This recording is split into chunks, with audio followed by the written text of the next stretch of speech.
Welcome everyone to Mondays with Michael. So good to be with you. We're going to start with a little, happy Memorial Day. Let's honor Memorial Day. And there is certainly a lot to be thankful for. So we're just going to start with a little music, and then we're going to begin with the main part of our show. We have two wonderful guests with us today. So I'm just going to get the setup for music, and here we go.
Okay.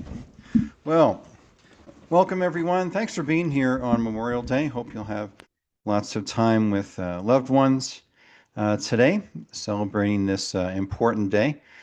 And wanted to do a little bit on that before we introduce our guest.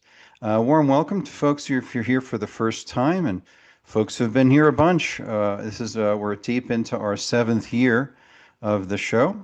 And thank you for being here if you're new or if you've been here many, many times. So if you haven't been here before, this is an offering of the Gaeta Institute for Holistic Health Education.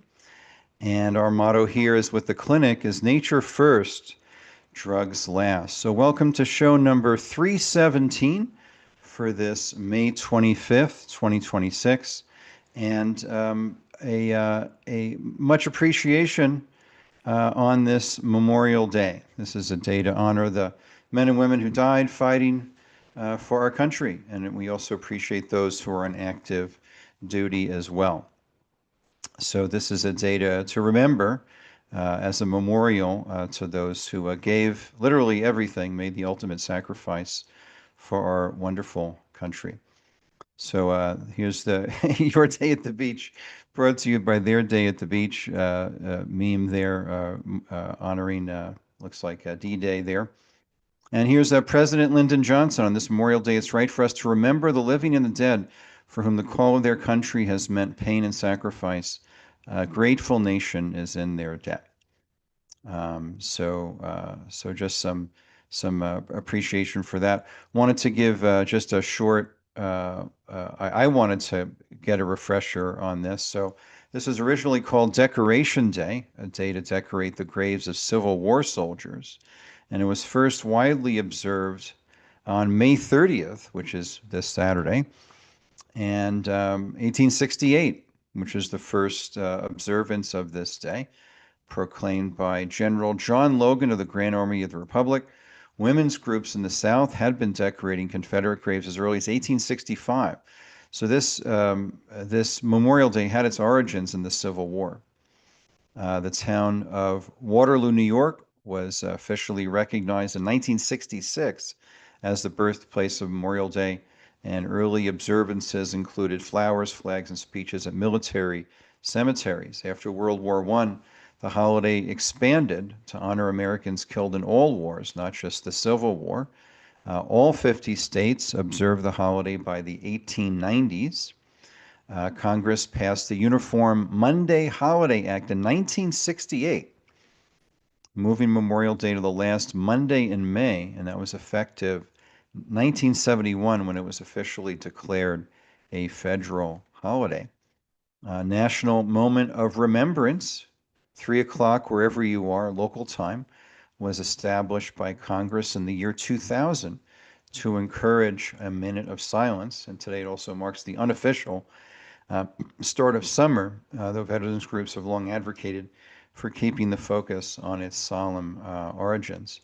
So yeah, it's an important day for all of us here, and we're just going to take just a moment to just offer some silent appreciation for all those who have passed away and gave their lives in service and defense of our country.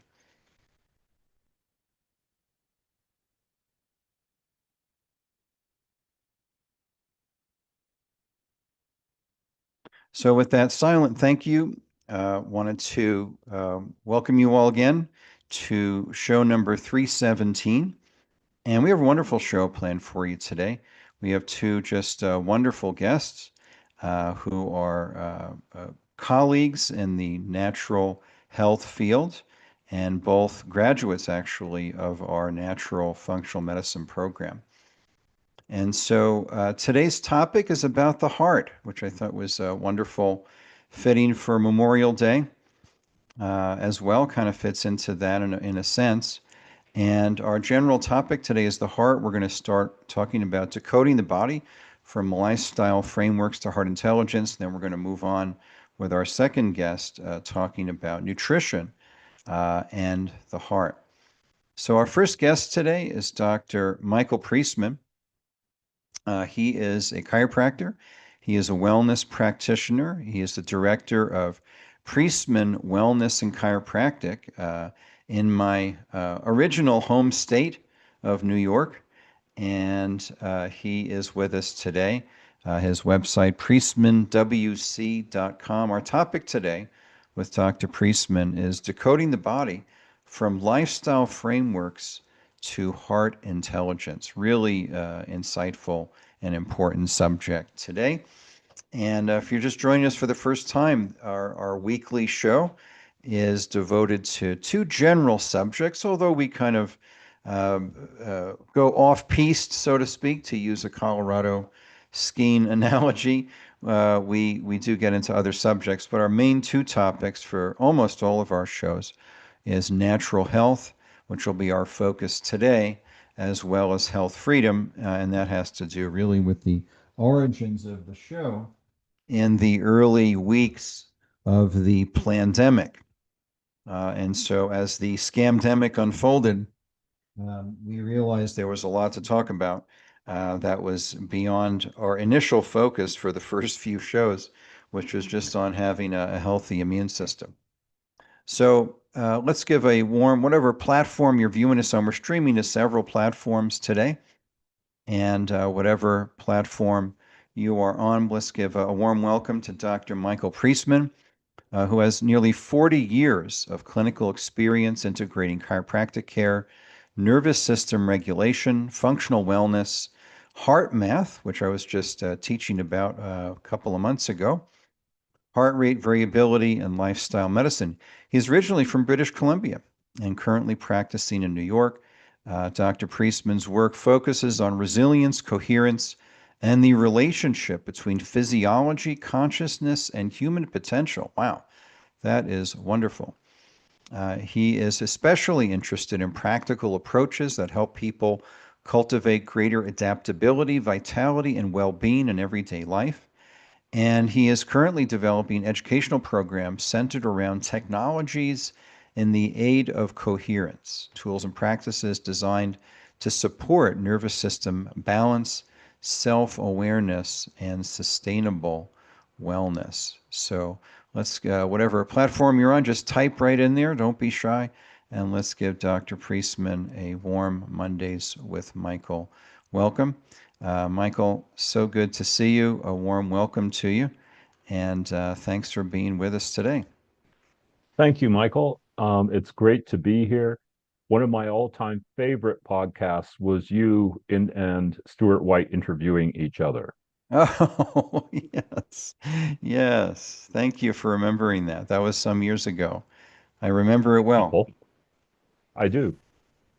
Oh, that's I great. remember that you both agreed that because you dealt with fairly severe cases, you went to a lot Yes. of funerals, Yeah. and that the take-home message for both of you was that more often than not, when you were sitting in the reception for the funeral, Yeah. that you wished that you had supported the liver more.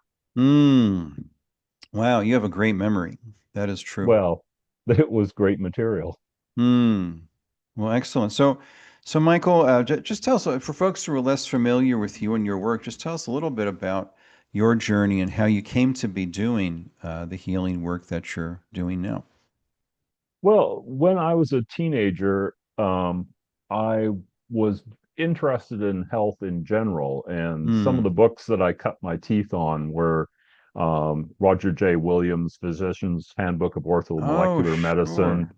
Yes. and Human Lifestyle and Keeping Whole in the 20th Century. Hmm. And those really influenced, my approach. Chiropractic was, frankly, an excuse to get at patients. Hmm. And I took some courses with John Amaro Oh, of sure. acupuncture fame, Yes, I just and read an article of his yesterday. I he used to write on Dynamic Chiropractor, and I read Yes. and printed out most of them, and really appreciated his insights, and that's really been a big part of what's helped me to look at things holistically. Mm. Well, I got to know him when I was a state association president in the acupuncture field in the early 2000s. And I would show up at the national conferences for our state association president meetings and also to teach, typically. And he was often there, and I got to know him a bit. And he really, just a really bright guy. One of my favorite uh, clinical pearls from him was the jet lag cure. Okay. And he was working in St. Louis, teaching in Australia, and leading tours to China for acupuncture Hmm. simultaneously. So jet Yeah. lag was an issue, Yes. Yes. like all within a 2 week span. Oh, wow. And he and some of his students concocted this idea that using the horary points in acupuncture, Right. that if you started using them at the time that you were departing jet travel, Right. obviously, then by the time you got to wherever you were going, you would be acclimated to that time zone with your biorhythms and so on. Hmm. And he Hmm. did an class, and it's one of, I think, one of his best articles, and Hmm. it's available under John Amaro jet lag MIT, Okay. and it's one of the first ones that comes up. Hmm. And he did an experiment where he explained this to half of the class that was going to China, Yep. and the other half he did not. And the ones that he did were on the Great Wall at 8 a.m. the next morning, and the ones he didn't weren't. Oh, wow. Look at that. That's And amazing. I've used it without fail to send people to Australia, Okay. name it. And so if any of your viewers have issues with jet lag, it's well worth the time and effort to take a look at it. It's quick, Thank you. I'm simple, going and to put easy. that right in the chat for folks who would like to learn that. MIT still has it on their website, which is great. And there it is. Yep. So that was he was that sort of thing was sort of followed me through my career, Hmm. and I also was heavily influenced by Wayne Dyer. Hmm. That makes two of us. Yeah, and he was very big on oh gosh now human potential, Abraham Yes. Maslow, Yes. That's right. and The um hierarchy of needs. exactly. And so I feel that, as a chiropractor, I'm being negligent if I'm not explaining to people what they need to operate optimally, because Hmm. that's really what I'm interested in, Hmm. is how good can it get. Yes. And you've got to address the fundamental things. You got to have shelter, you got to have food, Yep. basic food and water and so on. But then if you can enhance that, how much can you improve that? Hmm. What are the limits of lifestyling? Yes. And it's interesting because my sister is a medical doctor of Mm-hmm. comparable period of time, and I was Sure. just visiting her a couple of weeks ago, and I contended that health is mostly um, your habits, Yes. and she contended that health was mostly luck. And Wow. Really?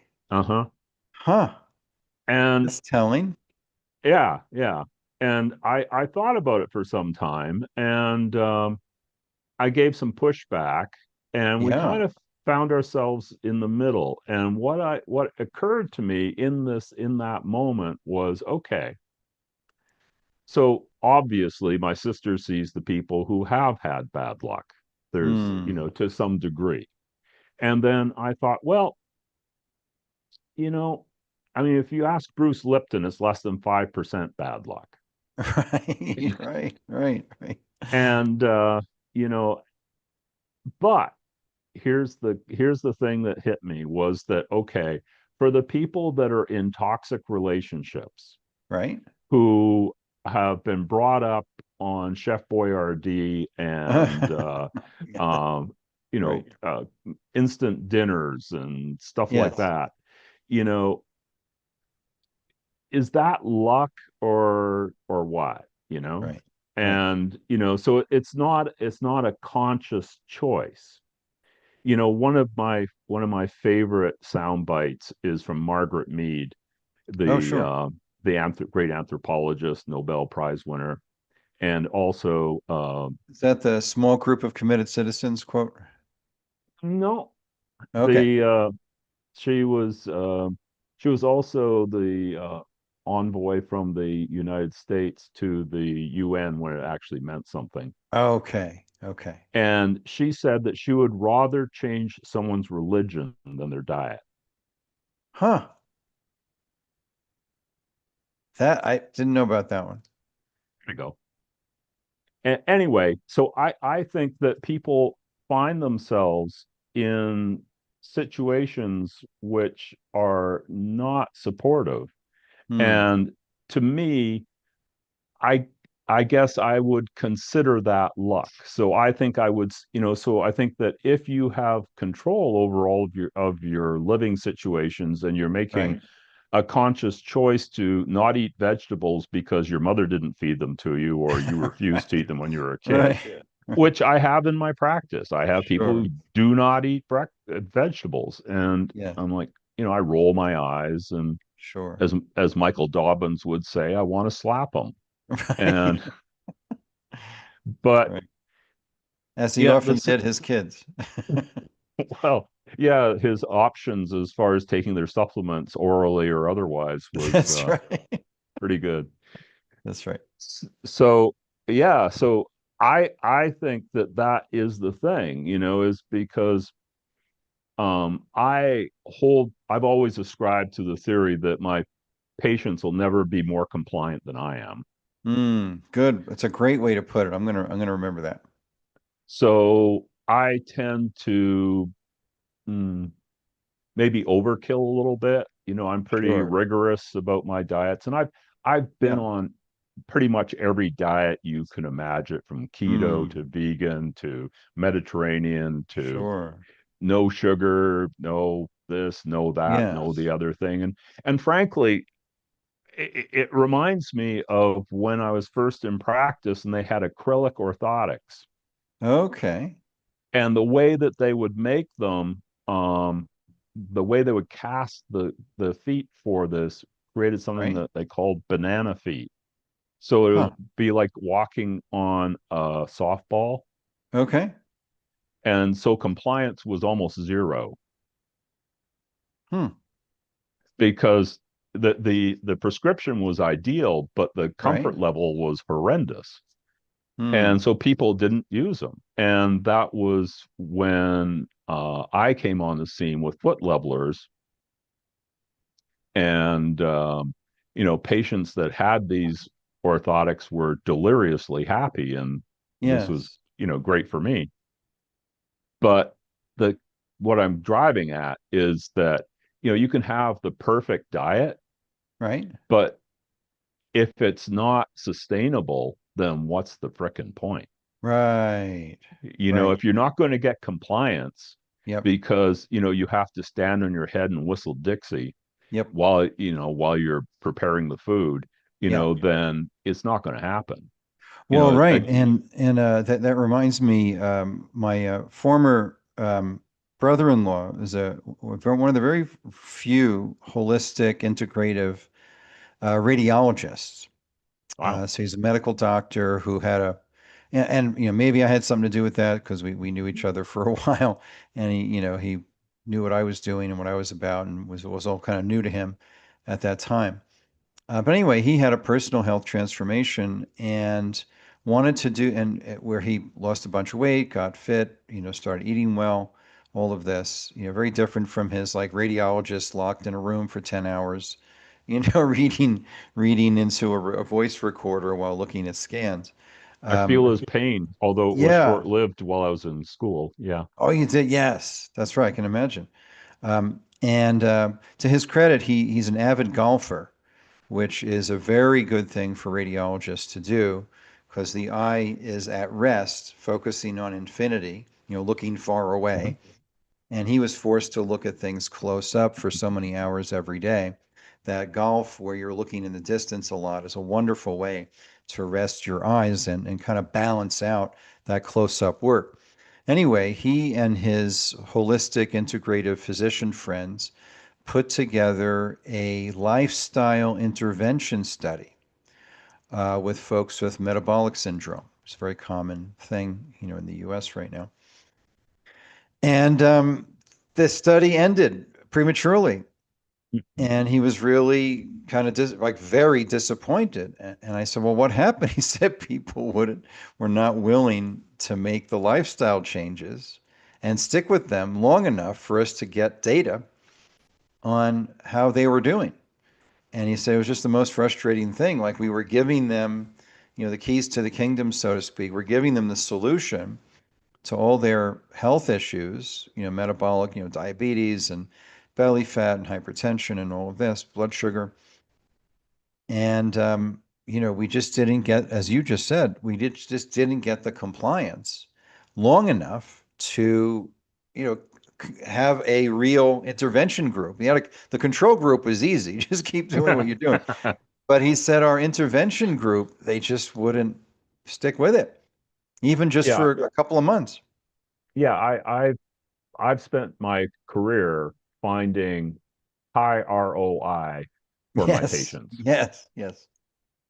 because I mean, as a chiropractor, I see people coming with half hour, 45-minute workouts from the physiotherapist for whatever issue we're dealing with. Right.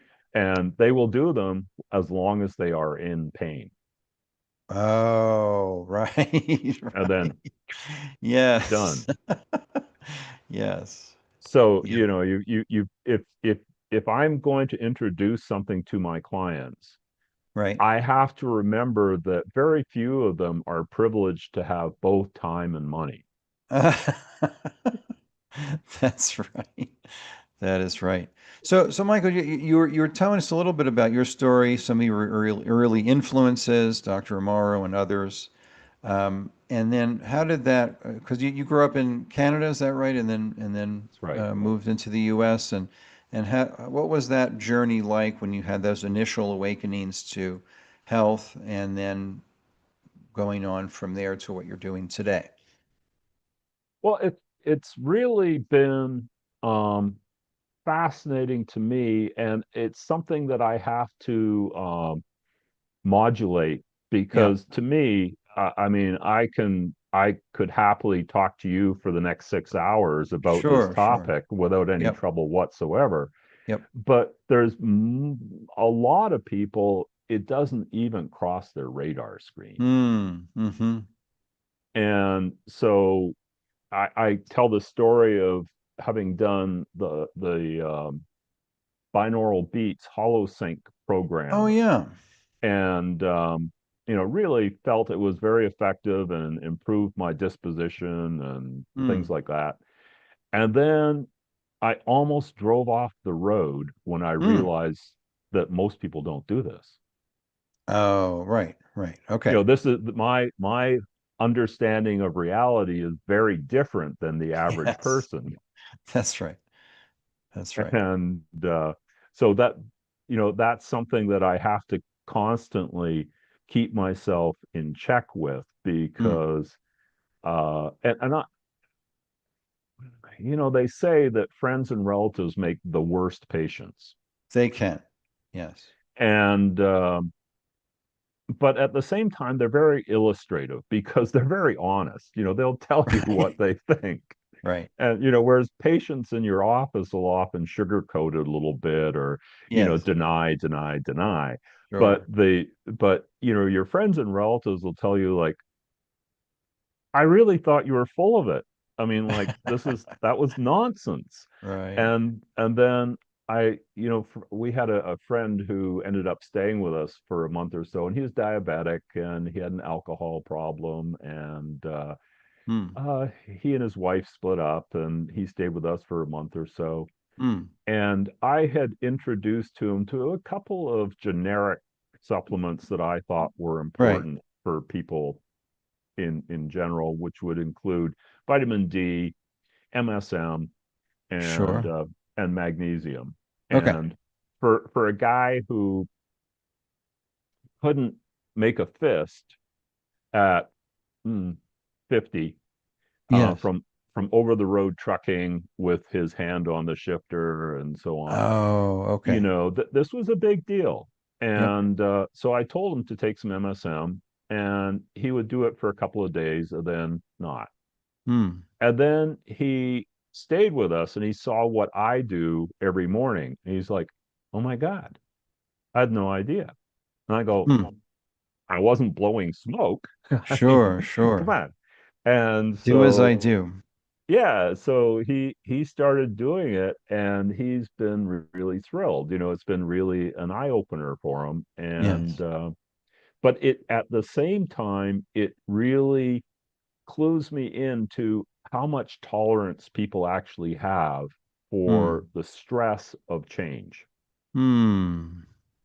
and how most people are in the deep end of the pool on their tippy toes with their nostrils just above water. They're Right. not going to make a lot of waves. Yep. That's just not appropriate. Yes. So, you got to get them back into the shallow end of the pool where if they fall down, it's a joke and it's funny, ha ha. Right. Right. And, if they want to leave the pool, they can leave the pool.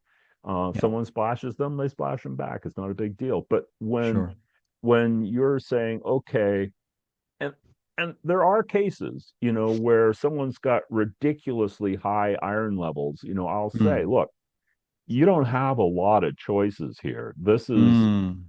You've got to make some profound changes. And I've had two patients that took me up on it and really did, very different people, and really did a spectacular job because Hmm. I explained what their life expectancy was otherwise. Yeah, you And gave him a why. yeah, yeah.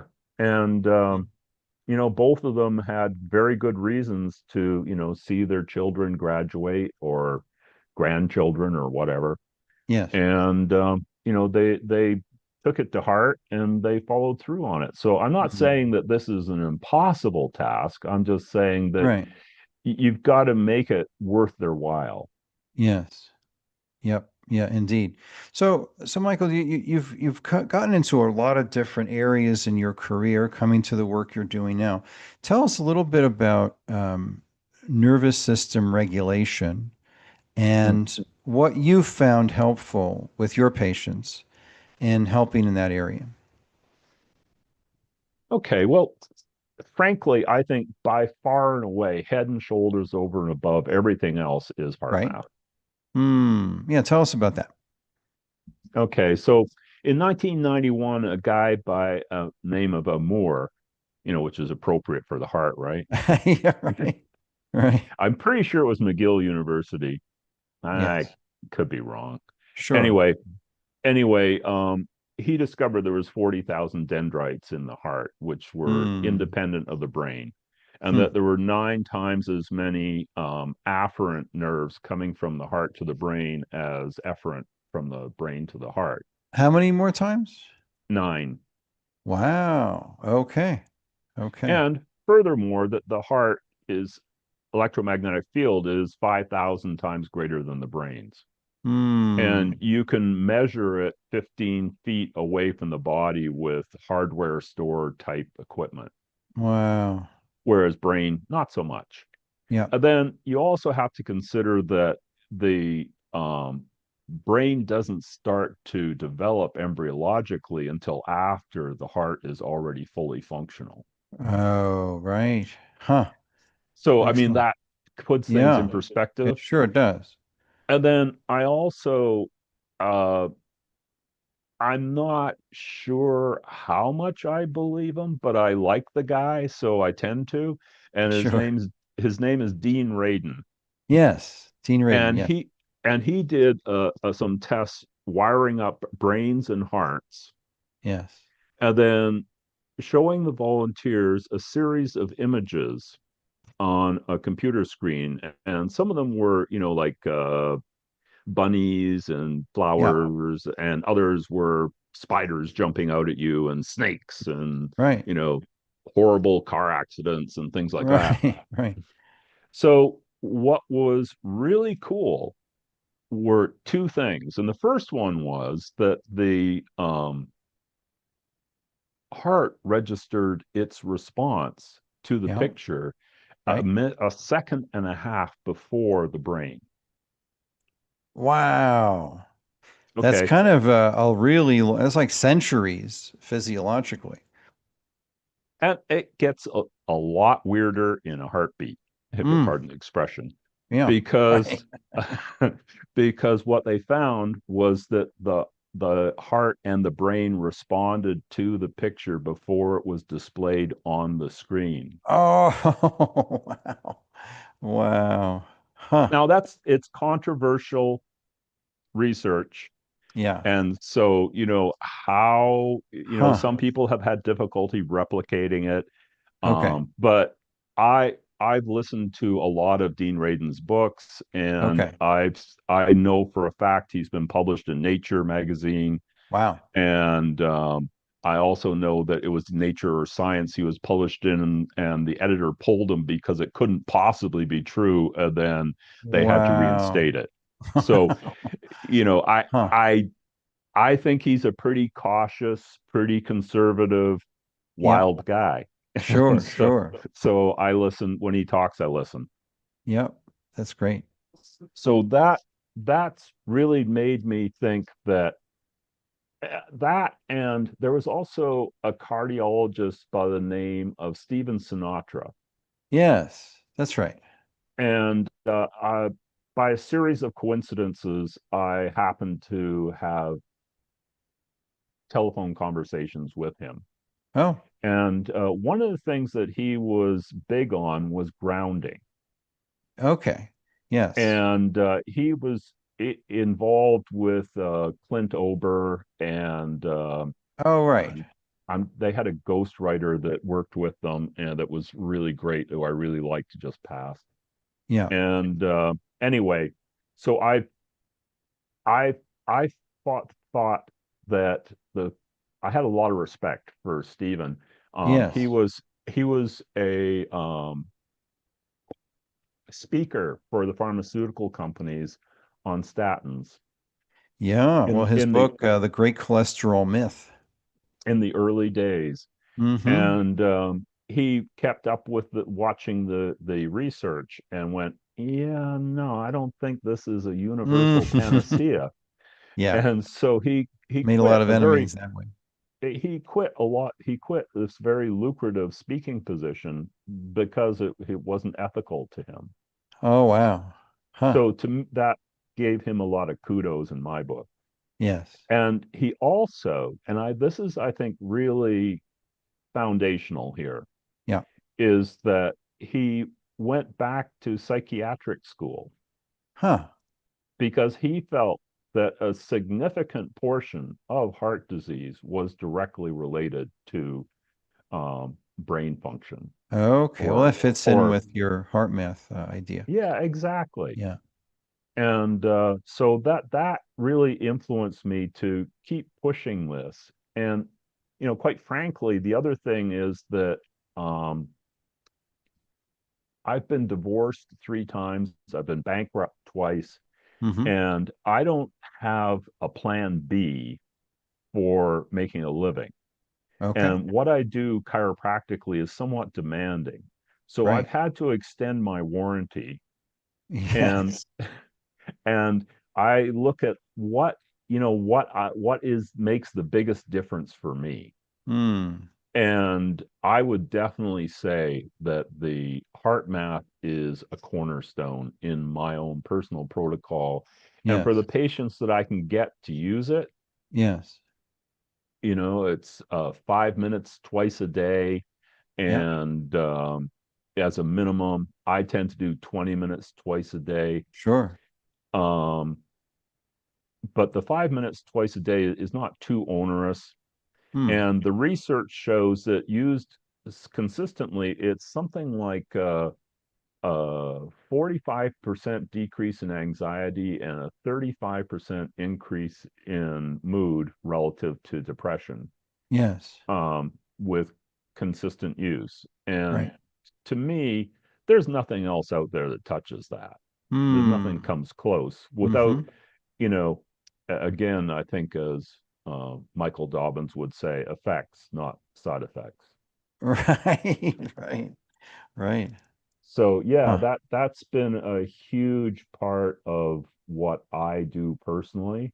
Yeah. And again, it comes back to Wayne Dyer Yep. complaining to a Deepak Chopra about his marital and financial situations and so on. Sure.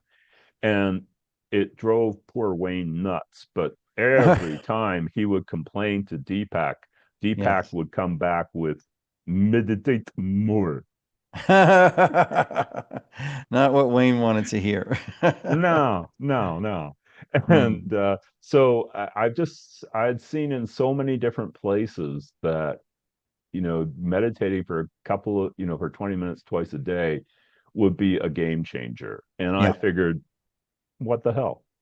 Yep. And so I've done that for a number of years. And I have to say that is a game changer. It Right. definitely, as Bruce Lipton would say, you have 50 to 60,000 thoughts a day. The problem is that they're the same 50 or 60,000 thoughts Yes. you had Yes. yesterday. Right. And so they start to wear grooves in the record Yes. and establish, what nerves that fire together wire together. Yes. And, as Joe Dispenza would say, thoughts become feelings, which become moods, which becomes personality. Right. Oh, wow. And Well, yeah. and so if you can intervene Yes. by not allowing the same critic to cut you off at the knees over and over and Right. over again Right. throughout the day, your outcomes are going to change. Yeah. Well, I appreciate that because uh, Wayne Dyer, he was part of what saved my life from a very dark kind of suicidal depression phase in my own life in my young years, in my tweens and teens. And I was in deep despair. I think I was 11 and was sitting on the edge of my bed, just, in despair. I don't know how else to say it. It was a very dark time. And this is in New York City. I grew up in Queens. And I'm sitting on the bed, and a single book dislodged itself on its own from the top shelf and hit me right here in the head, which was Wayne Dyer's first book, Your Erroneous Zones. And and so there wasn't like an earthquake in New York. It was just this single book came off the shelf and hit me in the head. And my response was, "Oh." And then I looked at the book. I'm like, and now this was the boys' room. Me and my two brothers shared a room. We lived in a very, small, modest apartment in Queens. And so it was one of my brother's books. And and I said, "Oh, I guess I'm supposed to read this." And I did. And it was definitely part of what saved my life at that dark time. And it's a very simple book. Talked about, guilt, not being productive, about the past, worry, not being productive, which is about the future, and the importance of just being fully present in now, with your experience. So it was very simple concepts. But for an 11-year-old who was thinking of like checking out, it was exactly what I needed to hear. It was very simple concepts, but I just Right, couldn't put it down. but so's Taoism, and it's Right. pretty Well, powerful stuff. And right. Well, that's what I got into in acupuncture school. Yeah. that's what I would consider that book is a very Yes. Taoist kind of okay, be here, Yes. or Richard Alpert, be here Right. now, Baba Be Ram here now, Dass, Ram right? Dass. Yeah. Mm-hmm. Yep. And so I couldn't put it down. Like I had 6 blocks to walk to school. And I would literally be just reading the book, walking to school, only pausing at intersections to look both ways, cross the street, and then get back into my book. I literally couldn't put it down because it was rewiring my brain. It was And, and, speaking to and you. it was speaking to me in a big way. And that got me through eighth grade. And That's then, no small feat. well, right, right. I mean, it was a dark time, and basically, I, Well, eighth grade by itself is a dark time, and if you're well, already right. bringing some darkness to it, Yeah, then and oh this my was, gosh. 1982. So there's a different world back then. And I think, my kids probably had a harder eighth grade than I had. But in my case, I was kind of a gifted kid, and my parents couldn't afford a school for the gifted, which my teacher had recommended. One of my earliest memories is like sitting there watching my parents talk to my teacher. He said, he really doesn't belong here. He needs a different type of school. And my dad's like, we can't afford that. So the solution was for me to skip a grade. Huge mistake. Huge Oh mistakes. yeah. I mean, talk So, about creating alienation. well, right. So I'm smaller and younger than everybody else. And school was this effortless game, and I got picked on a lot, and I was raising my hand to answer questions before the teacher completed the question because I already knew what the question was and I had the answer. And the other kids didn't like that. And so I got picked on a lot, and I'm like, this sucks. And so, I was like, wow, if this is what life is, and my 11-year-old, very emotionally sensitive, kid, um, I was like, I'm out of here, you know. So that was kind of my plan. And then this book fell in my head, you know, from, you know, our mutual friend, who I never met. A friend of mine was his chiropractor. Hmm. Ken Harris is a New Jersey chiropractor, wonderful man. And Wayne mostly lived in Hawaii, although he had many homes around the world. But whenever he was in Hawaii, Ken was his chiropractor, so he got to know him, you know, personally. And but anyway, I am forever grateful to Wayne Dyer for that his first book, 1976, that came out. I had the first edition, and that was the one that fell in my head. And it's very interesting. He he self-published it, and threw a couple of thousand copies of this paperback book into the back of his station wagon, and just drove across the country giving free talks on worry and guilt and shame and all this, you know, kind of basic things and self-esteem and what have you. Um, and sold books, you know, in the back of the signed books at the end. That's how he published the book, was driving cross country in a station wagon. He decided he didn't want to be a psychology professor anymore, and this was kind of his, you know, things to do that he came to get out of that. But anyway, I digress. I wanted to ask you. You mentioned heart math, coherence, nervous system regulation. In your practice, what's at least one thing that you recommend to your patients where if they actually do it, which is always always a challenge, has made a big difference in helping people become more coherent? And please define coherence as well. And there may be at least one thing that you found in your clinical experience that patients do that helps them become more coherent once you define that. Okay, well, in terms of heart math, coherence is getting the change in heart rate to happen in a smooth um, and effective, coordinated way. And Yes. where that comes from is that people have this image from hospital procedurals that the heart rate is a steady thing that goes beep, beep, beep, beep, beep, beep Right, across the right, right, screen. But the right. fact is that when you breathe in, there's more resistance for the blood flow. So the heart has to beat a little harder. So it tends to shorten the time in between beats. Hmm. And when you breathe out, there's less resistance, and so Hmm. there's more time between beats. Hmm. And that change is considered the heart rate variability. Yes. And there's lots of studies. You know, it's another yet another thing that says that it is the best indicator of longevity that exists. Huh. So as a HRV. yeah, so Okay. as you're a adolescent, your heart rate variability will be up to 20 points without any trouble. Hmm. Whereas when you're close to death, there is almost no heart rate variability. Oh, wow. Okay. So Okay. you can deduce from that where someone's at based on their ability to produce heart rate variability at will. Wow. Okay. Okay. And so And in yeah, please. go ahead.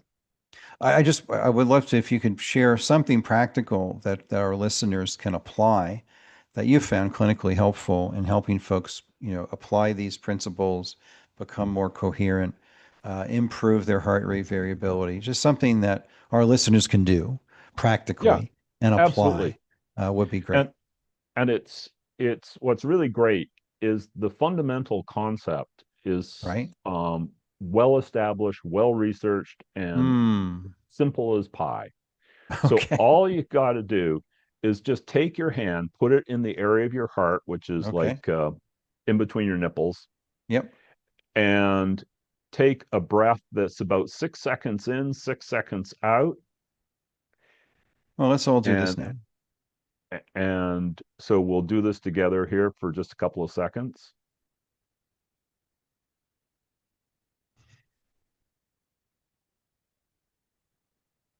you keep doing that, and at the same time, in a gentle manner, put a restorative emotion, love, compassion, appreciation, into the area of your heart, and Mm. shift your awareness from your brain behind your eyeballs down to the area of your heart, and just let that come into kind of find its rhythm. And Mm. that's all there is to it. Now, HeartMath, the corporation, has a device that you can use that will tell you how effective you're being at doing that. Okay. But I've yet to see anyone who didn't respond well to doing that for, as my mother used to say when I was a kid, 10 deep breaths, Michael. That's great. Wise lady. Yeah. And so, I mean, I I'm a nerd, so I like to see the data. So I like the device, but it's Right. absolutely not necessary. Mm. So you can do that you can do that for 5 minutes twice a day, and I can pretty much guarantee that your anxiety will be decreased significantly and your depression will be decreased significantly. Mm. So I mean, that's pretty good return on investment. It sure is. That's great.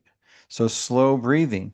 This is one part of the book, The Relaxation Response, which is an old classic. Herbert Benson, my Herbert buddy. Benson. Yes, Herbert Benson. And found that folks who breathe shallowly will automatically shift towards a sympathetic or stress state, and folks who breathe more deeply and slowly will automatically shift towards a parasympathetic state. Yeah, so coincidental with that is your heart rate. If you tend to breathe slowly and be relaxed and be in a parasympathetic state, your heart rate tends to be lower also. And it helps if you're somewhat athletic. I do a lot of bicycle riding, so my Mm, heart rate at night is in the low 50s. nice. And Okay. my wife's heart rate is usually around 70, Okay. on a quiet, calm moment. And so I'm a big guy. I'm 6'3". I'm 200 Mm, pounds. But right. for whatever reason, I walk softly. Right. So I'm kind of stealth. And I'll Mm. come into a room, and my wife, I'll have to peel her off the ceiling. Whereas with me, it's not because I have great mental control or anything like that, but I'm very much more parasympathetic dominant. So you Yes. pretty much have to use dynamite to get me to flinch. Okay. So it's, there's biochemical individuality, which was, what Roger J. Williams was talking about in the Yes. Physician's Handbook of Orthomolecular Medicine. And, That's right. that for every single nutrient, there's a bell curve, and there's going to be people, and two standard deviations from the middle of the curve, which are Right. going to be okay with pretty much whatever they get. And then there's going Okay. to be then there's going to be people on the either end where, if on one end they're going to need like anywhere from 3 to a couple of thousand times the amount of the general population, and on the Mm. other end they can get Mm. away with none. Huh. So, it depends on the enzymes, the reactor sites, all those Right. things, and some of the um, kinetics of reaction are very, very different for different people. Mm. Hmm. Well, yeah, and that brings up one of the dangers, or at least concerns, let's just say that, about the orthomolecular approach, which is primarily a kind of a synthetic nutraceutical Mhm. style of nutritional intervention, where, since they have more of a pharmacological effect more than a nutritional effect, as, synthetic isolates in supra natural amounts, that there's more of a concern with that, of what is the bell curve, what is their biochemical individuality. It gets a little hairier. And this is what I did, my first 6 years in practice, is that type of approach. And my experience has been that when you're using more food and plant-based formulas, there's innate intelligence in there that They're a might little not. more forgiving. They're much more forgiving, yeah, for sure. And you've got innate intelligence in the foods that, my opinion is, isn't found in the synthetics or that kind of chemical, pharmacological approach to nutrition. I agree, and I did let's see, almost 20 years now with standard process and MediHerb. Yeah, My only bone to pick sure. is that I felt that the party line was lacked evidence-based Uh-huh. research. Sure. And Yeah, that's again, fair. and as Michael Dobbins would say, what he really wanted was to see what works. Right. Right. That's right. What works in practice, Yep. consistently. And so I got in the habit of um, using Google and asking for scholarly articles after Sure. whatever subject. Sure, And sure. that was that was around the time I was talking to Stephen Sinatra. And that Did you get really, to know him well? I kind of, yeah. I Hmm. was looking for his supplements and Yeah. I couldn't find them. And he had a four supplements that he called the awesome foursome. Oh, And that really? was CoQ10, Yes. carnitine, Yes. um, uh, ribose, and magnesium. All right. D-ribose and magnesium. Yes. Yes. Yes. And, that really kind of opened my eyes to the idea that, okay, there's, because I think of Freddie Ulan taking 250 um, of the Cardio Plus supplements every day. And I'm thinking, okay, Right. Right. explain to me again how I'm going to do this with my patients. So that's why I started looking into those supplements of Sure. his. Sure. And so we had a couple of conversations, and he was Oh, great. very sweet guy, very kind, very generous, and actually sent me because his wholesale distributors wouldn't talk to me, Oh, and why? for You're a chiropractor. I don't know, maybe it's because I'm from Canada, I don't know. So Sure.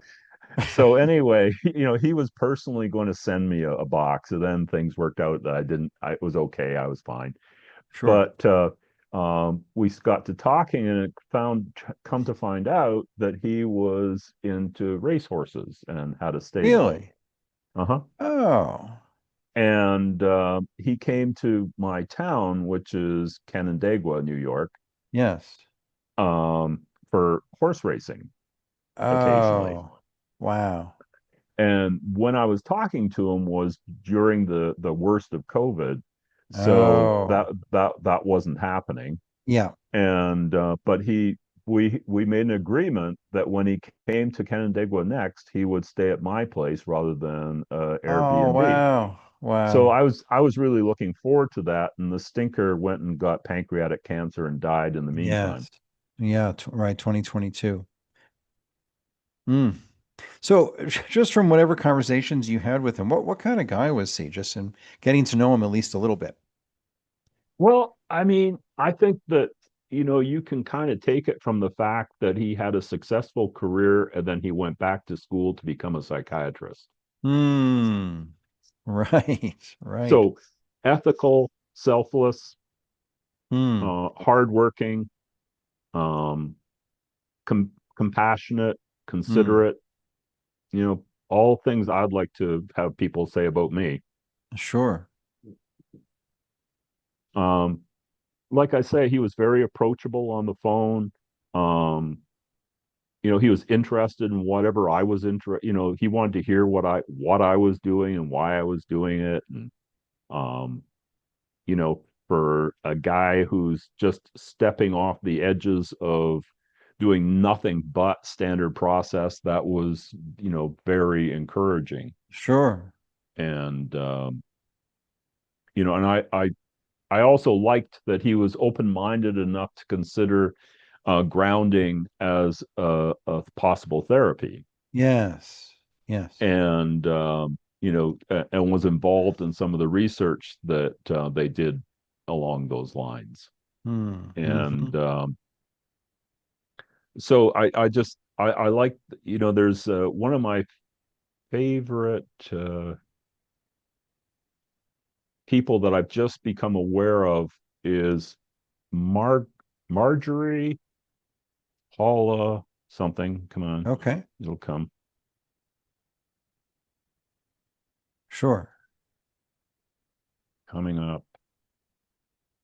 Oh, come on.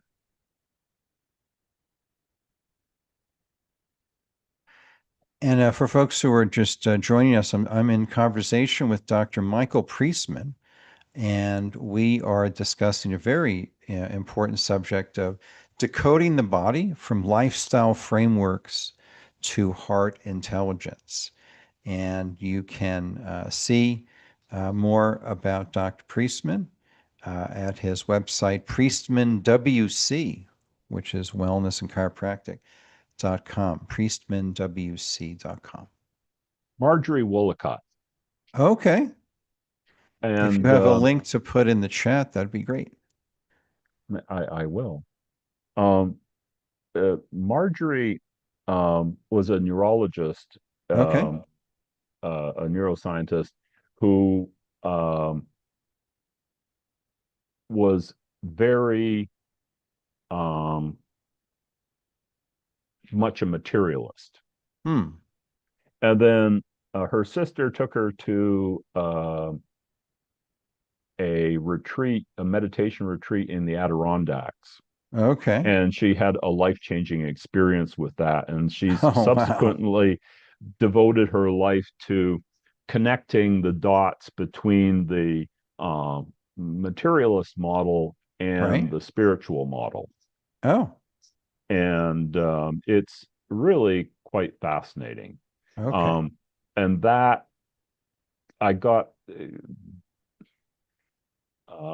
I got that from Jean Houston, Okay. Sure.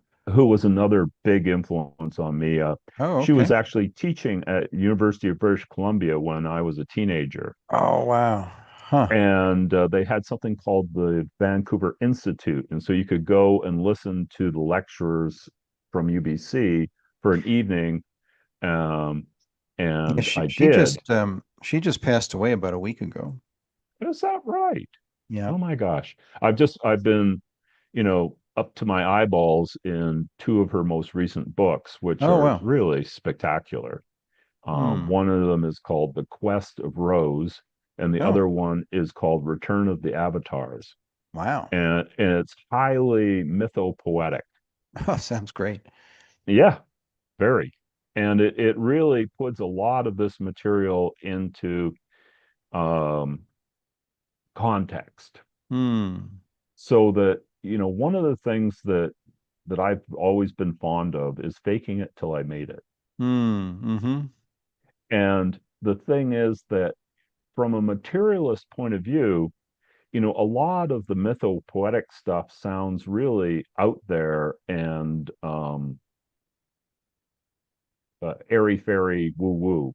Yeah. And but the fact is, what I find is that it explains the phenomenology that we observe better than a strictly materialistic point of view. Like, Huh. for getting, for building cars and stuff like that, Newtonian physics is great. Right. Right. Uh, but Right. when you have Max Planck saying that consciousness is primary, Hmm. then that kind of changes the playing field Yeah. substantially. Well, right. That's the classic question, is the brain in the mind or is the mind in the brain? Well, And I'll and take the so, former. oh, me too, 100%, 100%. But that's the reductionist uh, neurologists and others will, insist that mind is simply an emanation of neural firing, and that's it, and it's from the neck up, and it's just happening up here, and to me, it's just incredibly antiquated, even from a like hardcore scientific perspective. But the idea that the mind is simply a synapses firing in the brain, it still persists, despite lack of evidence in these reductionist circles. Well, what I was bringing her up for was that she Yeah. had a soundbite that I absolutely adored. Oh, okay. And that was that when she was embarking on any new experience or meeting someone new, she Right. tried to maintain um, three states simultaneously. And one Hmm. was curiosity. Huh. The next one was kindness for the people she was uh, and herself. Yes. And the last one was, oh, it'll come back to me. That's Sorry okay. about that. Yeah, no problem. Um, uh, but it was just those first two will get you a long way. and Yes. and that was, this was, it was a wonderful interview on YouTube. YouTube has just been, it's my algorithm has really been sending me some wonderful stuff lately, and Oh, I'm good. very grateful for it. Yeah, that's great. Yeah, the stuff that isn't censored is some of it's just invaluable. For sure. That's great. So we have a question for you, Michael, from Sabine, who's a regular here. Can you change HRV at will? Is her question. HRV is, a metric of health, and Okay. so you're really, in order to alter it significantly, Right. it's going to require exercise, nutrition, and stress management. Okay. And so, for instance, I've been working at it assiduously for years, Hmm. and I've got it to move about 5 points. Okay. Is that a lot? Well, it's better than nothing. Um, Like, I don't know, I mean, because like, what's the scale? Is the scale 1 to 10 and five is an enormous shift, or is it 1 to 1,000 and five is, rather modest? I honestly aren't sure. Sure, sure. I think for young people, I think 60 is probably pretty good. Okay. On a Um, scale of what to what? well, just as a pure number, 60 is pretty good. Oh, 60 is pretty good in high rate of variability, and you were able to improve yours by five. Yeah, I was Okay. at about, I was in the upper 30s, and I'm now occasionally hitting 45. Okay. So I'm pretty pleased with that. Yeah. Yeah. And it's like Viktor Frankl says, it's that moment of choice that you have in Right. response to any situation. Right. Um, and that's what the heart math and the heart rate variability and adaptability to stress, which is really what heart rate Mm. variability is all Mm-hmm. about, Mm-hmm. Yep. gives you, is that moment where, when someone pushes your buttons, before you react automatically, you observe yourself, the situation, and the question, and decide what's the best way to respond. Mm. Okay. Yep. Which, wins friends and influences people. Right. Right. Right. Right. Right. Very good. And well, that's great. And Michael, I just want to. Oh, and actually, I just want to ask you a question. Just for folks, we have some practitioners here on the call. You had graduated our functional medicine program some years ago, and Yep. just wanted to see if you had any comments on that you wanted to share with our listeners. How was it for you? How did it help? Any comments you have on your experience and the results from the program? It was, I thought, a very comprehensive program and covered a lot of the essentials. And at the time, frankly, um, the software for the student was a little clunky, Sure. and as a student, I was a little clunky, so it was a little challenging for me. You mean Um, the curriculum? Which software was that? getting to assignments and Oh, right. Yes, connecting and we have a new one. yeah, We're on a new platform now, which I think is yeah. I working mean, better. I think that, it speaks well to you that you were ambitious enough to maybe overgrow your platform. Sure. And but the material itself was very solid, and I certainly saw a lot of the other students um, absorbing information in ways that they would be unlikely to do so just by reading the material. So Hmm. they Hmm. had to participate in discussions and Right. that kind of thing. And there's nothing quite like peer pressure to get you off your butt. That's right. That's right. Very good. And anything else? Well, thank you, Michael. And I remember it was great working with you in that time, and I'm glad it was helpful to you in some way. Um, Other things that you wanted to share with us today, Michael, about um, nervous system regulation, functional wellness, heart math, lifestyle medicine. Okay, well, uh, I would just like to share the one supplement that I use in my Oh yeah, practice sure, that's somewhat unorthodox is sure, sure. MSM. Okay, if you could explain a Methyl, little bit of that. I'd love to. Methylsulfonyl Right. And a number of years ago, I was married to an equine vet, and she Hmm. had a horse that had been kept going much longer than what anyone had expected by Oh, virtue of the MSM.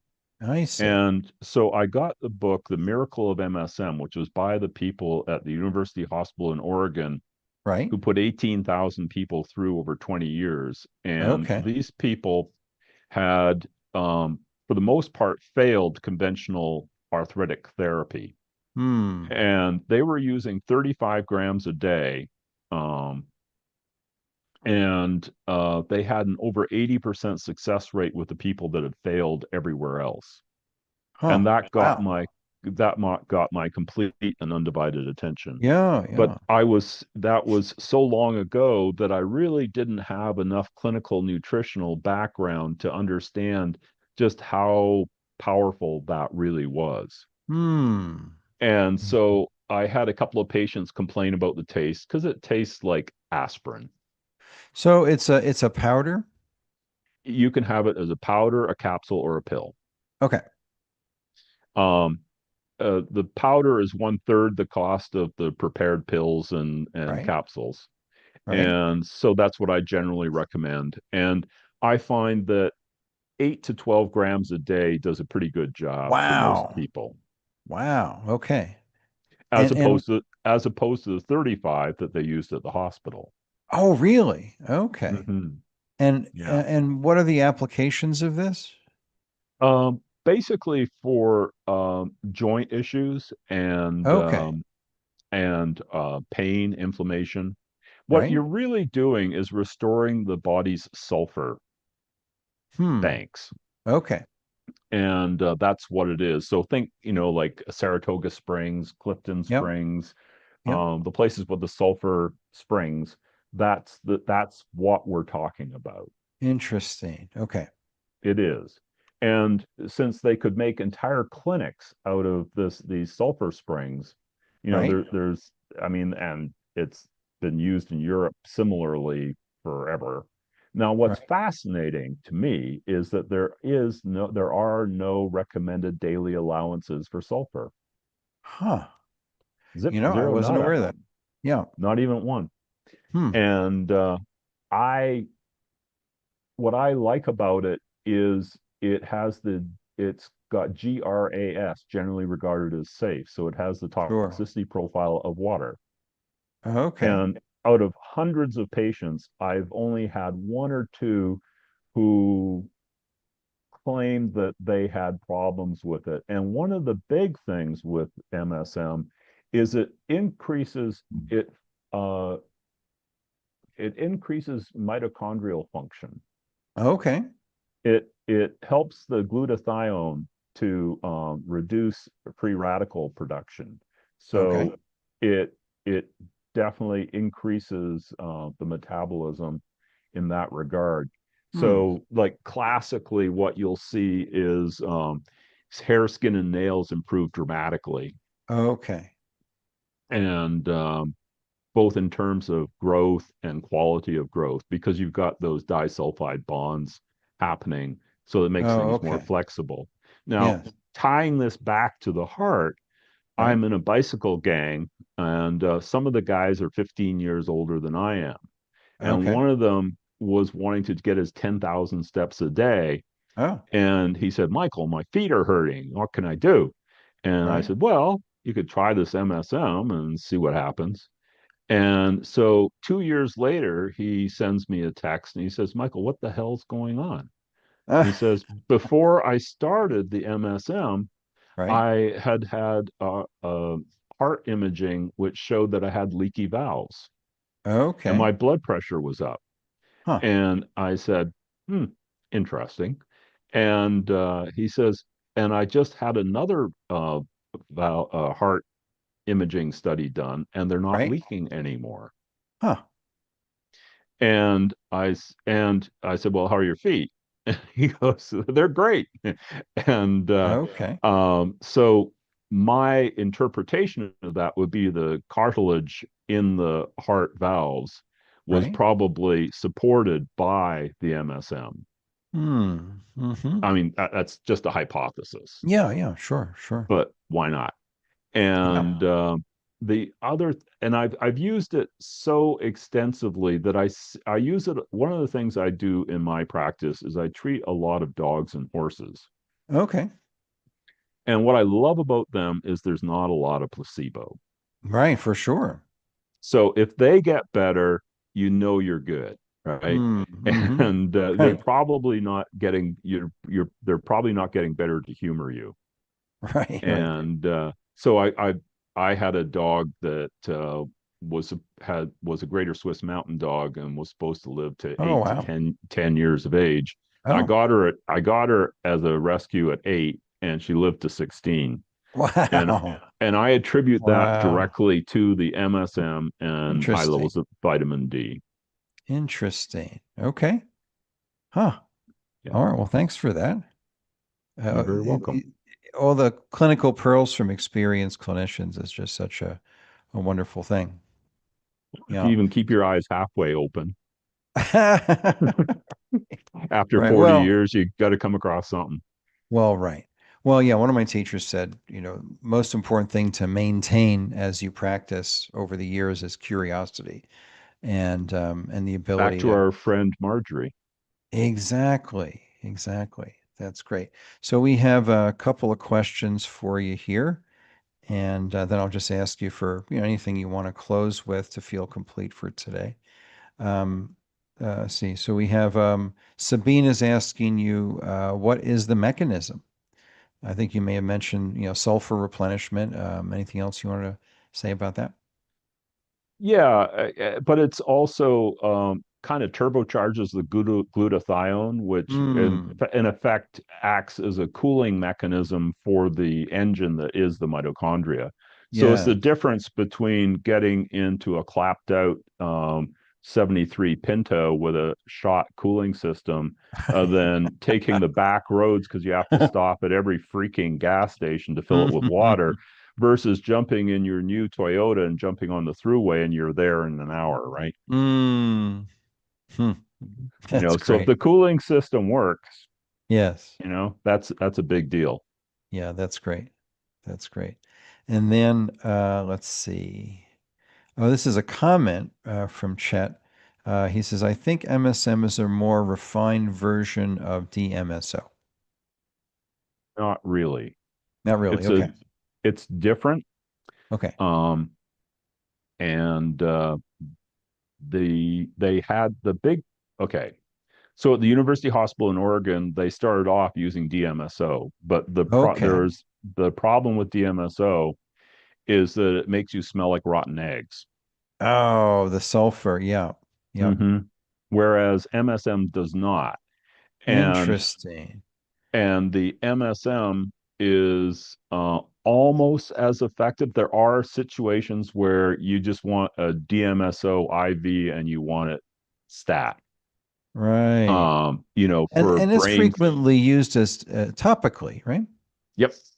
Yeah. But having been married to an equine vet, I can tell you with authority that they can triple glove and still get the taste of rotten eggs in the back of their mouth. Oh, wow. Huh. Amazing. Okay. Well, that's great. Thanks for that. And yeah, folks who who have a horse or want or know somebody who has a horse, there is the most effective, at least treatment device, not supplementation, which is the Beamer mat for horses. And I'll give folks the link for that. Extraordinarily helpful. We have 6 studies on this device with animals, most of those on horses. And the results, as well as anecdotally, has been just remarkable for improving microcirculation in the horse to improve their, overall health and performance and recovery. So I'll just give folks a link if they want more information about that.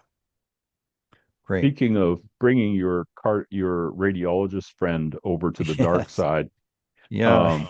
um, my uh, my veterinarian Yes. um, has been a patient of mine since she was in high school, Oh, wow. and she Wow. is now the top selling standard process for equine and animals in the Northeast. Real. Who's that?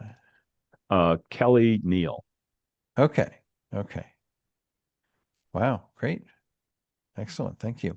So, Michael, any final thoughts to feel complete for today?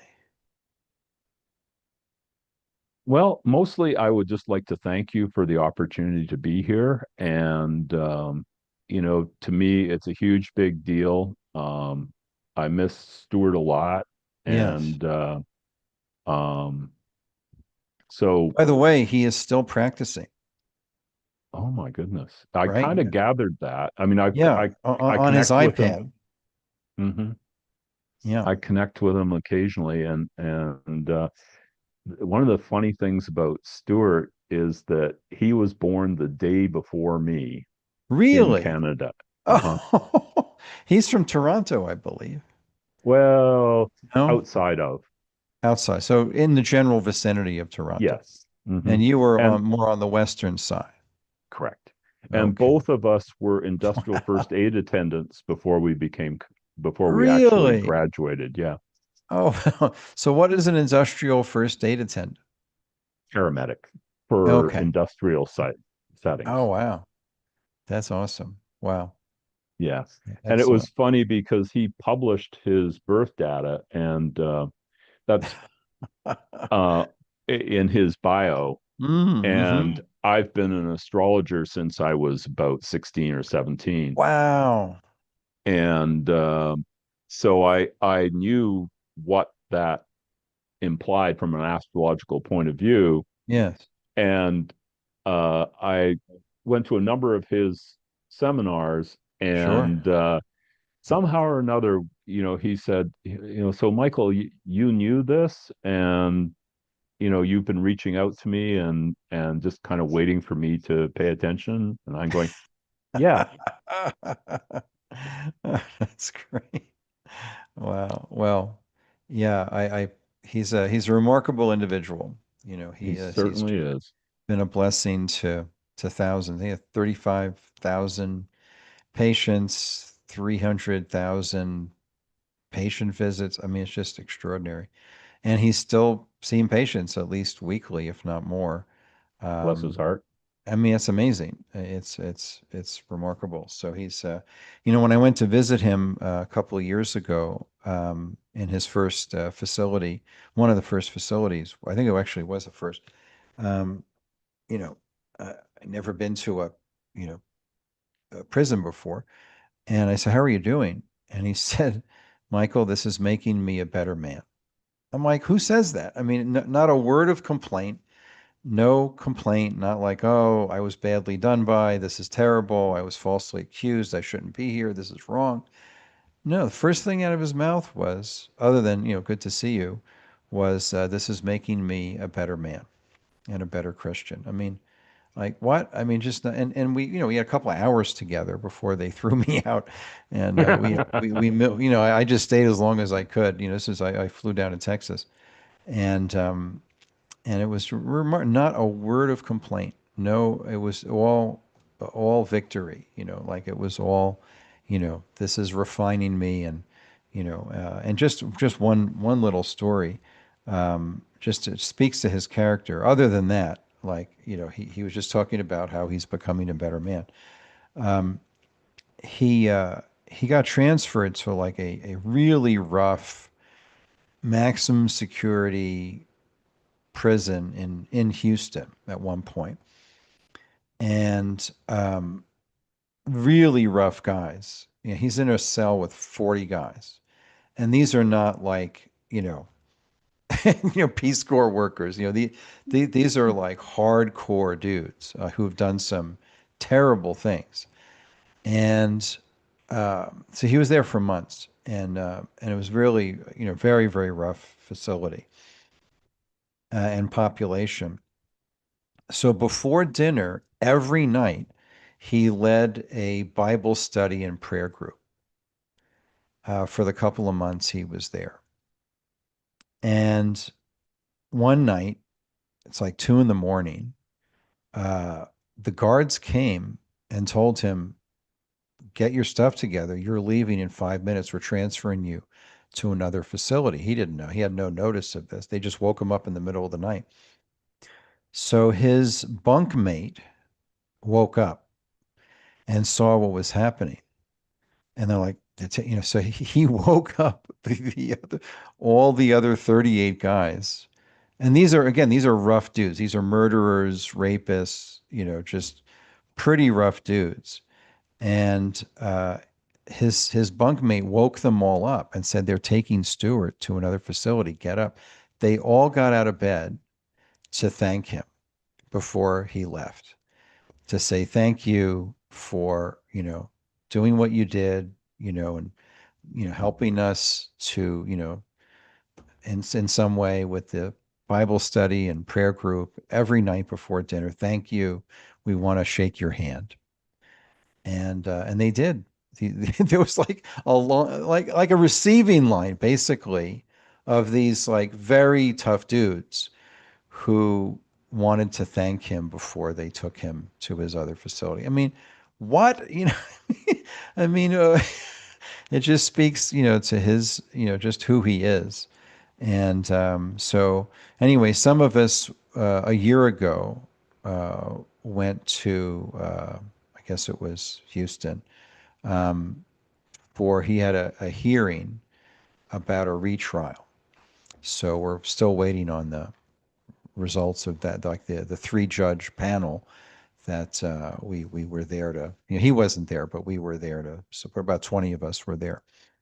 So anyway, I'm not sure what the status of that is, but at least that's being considered, because a lot of bad stuff, like complete, total, like stuff that's not supposed to happen. They violated like all kinds of procedural things in his trial, which I think were significant. So that's just my opinion. But Michael, hopefully, I'm right there with you. yeah. So hopefully he'll get a retrial, because he is still, as Mary is saying here, who also knew him, he is still, in my opinion, wrongfully, very wrongfully incarcerated. So in the middle of in the midst of a 25-year, sentence.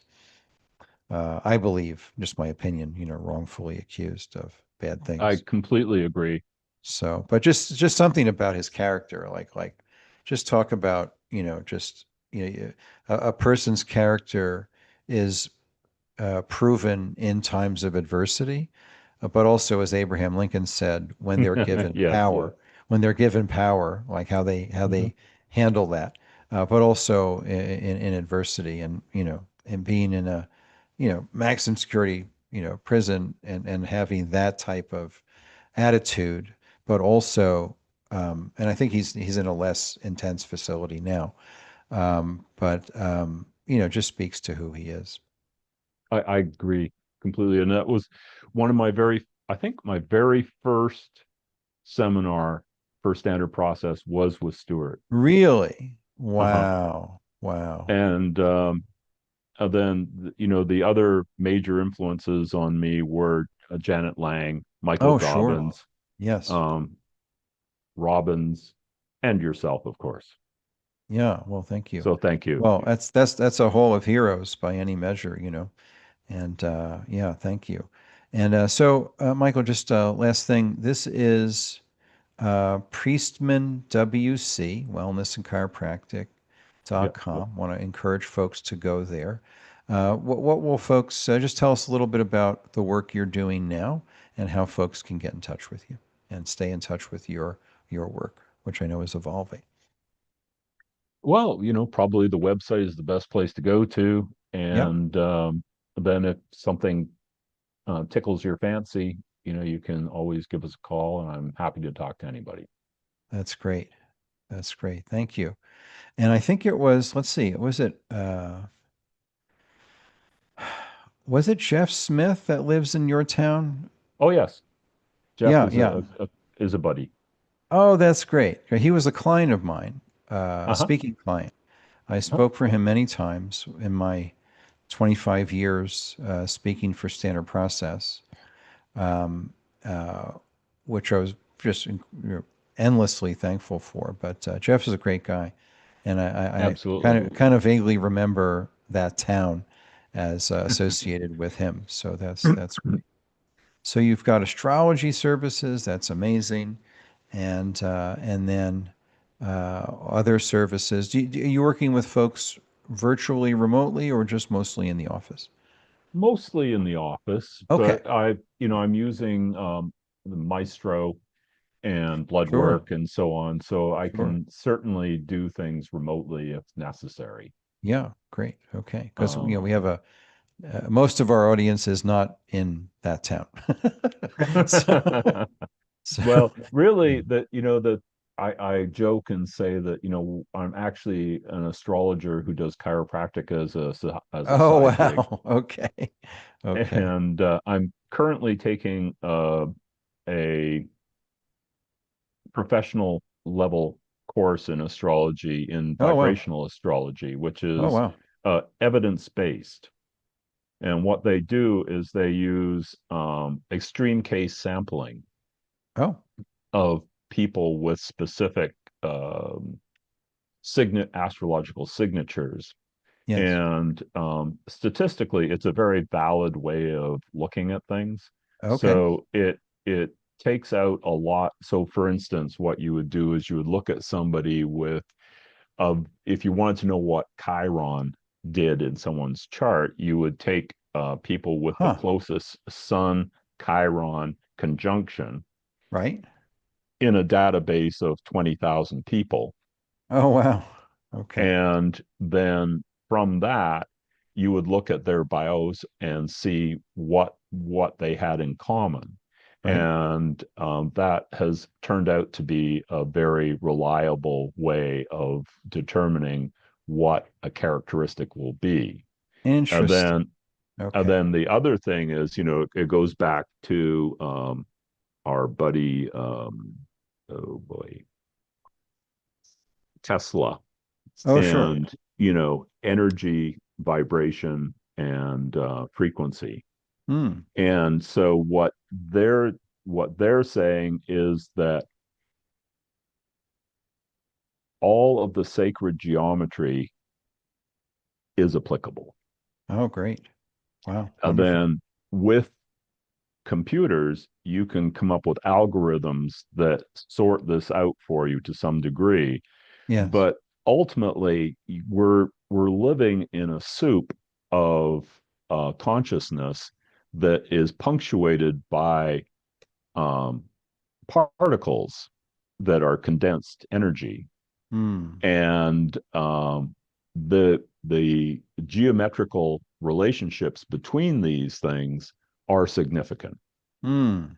Well, that I And think is going to have to be another show because that is a fascinating topic. I love yeah, that. it's really opened my eyes. I'm fortunate enough to have an instructor who actually developed the software, and Okay, so it's quite a ride. that's great. Thank you. Dr. Michael Priestman, thank you so much for your time today and for your ongoing work. Many blessings on you and your work in transforming human lives and helping people become, as Stewart would say, more of themselves. Yes. And so that's wonderful. Thank you, Michael. So Thank good you, to Michael. reconnect with you after our wonderful year together in our functional medicine program. So good to reconnect, and Absolutely. what a blessing you are in the world. Thank you for that, and for bringing some of that bright and warm spirit into our time today. Back at you, Michael. Thank you, my friend. Be well. Yeah, you too. So thank you. So, folks, uh, priestmanwc.com for Dr. Michael Priestman and his wonderful work, and you can find out more about that there.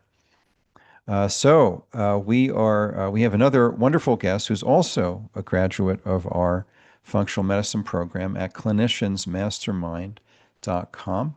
If you are a practitioner, and honestly, we've had a couple of non-practitioners go through the program because they wanted to take care of themselves and their families better using natural health and natural functional medicine. So we have made exceptions for folks who are non-practitioners to participate in the program. And it's a wonderful one. It's a wonderful year-long journey. Most of our graduates continue on for year 2 and 3 and 4, 5, 6, 7, and 8 as well. They just keep going in the program because they like the support and the weekly calls where we discuss cases and patients and practice challenges. So that gets us to our second guest today, another wonderful practitioner who also has a close connection with Dr. Stuart White. So, but first, I wanted to just a couple of memes of the week as like a little intermission for a moment before our second guest. This is more Memorial Day oriented. Here is John F. Kennedy. We're not afraid to entrust the American people with unpleasant facts, foreign ideas, alien philosophies, and competitive values. For a nation that is afraid to let its people judge the truth and falsehood in an open market is a nation that is afraid of its people. That's awesome.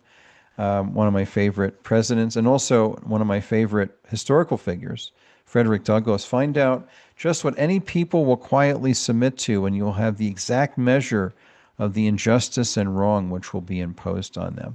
I pulled this quote out during the COVID scamdemic. Thomas Paine, he would that make his own liberty secure must guard even his enemy from oppression. For if he violates this duty, he will establish a precedent of oppression that will reach to himself. The great Dr. Zev Zelenko, who passed away under very suspicious circumstances. So you don't go to war with the army you wish you had, you go to war with the army you've got. He was talking about health freedom, among other things. And then Bill Maher, we need more people speaking out. This country is not overrun with rebels and free thinkers.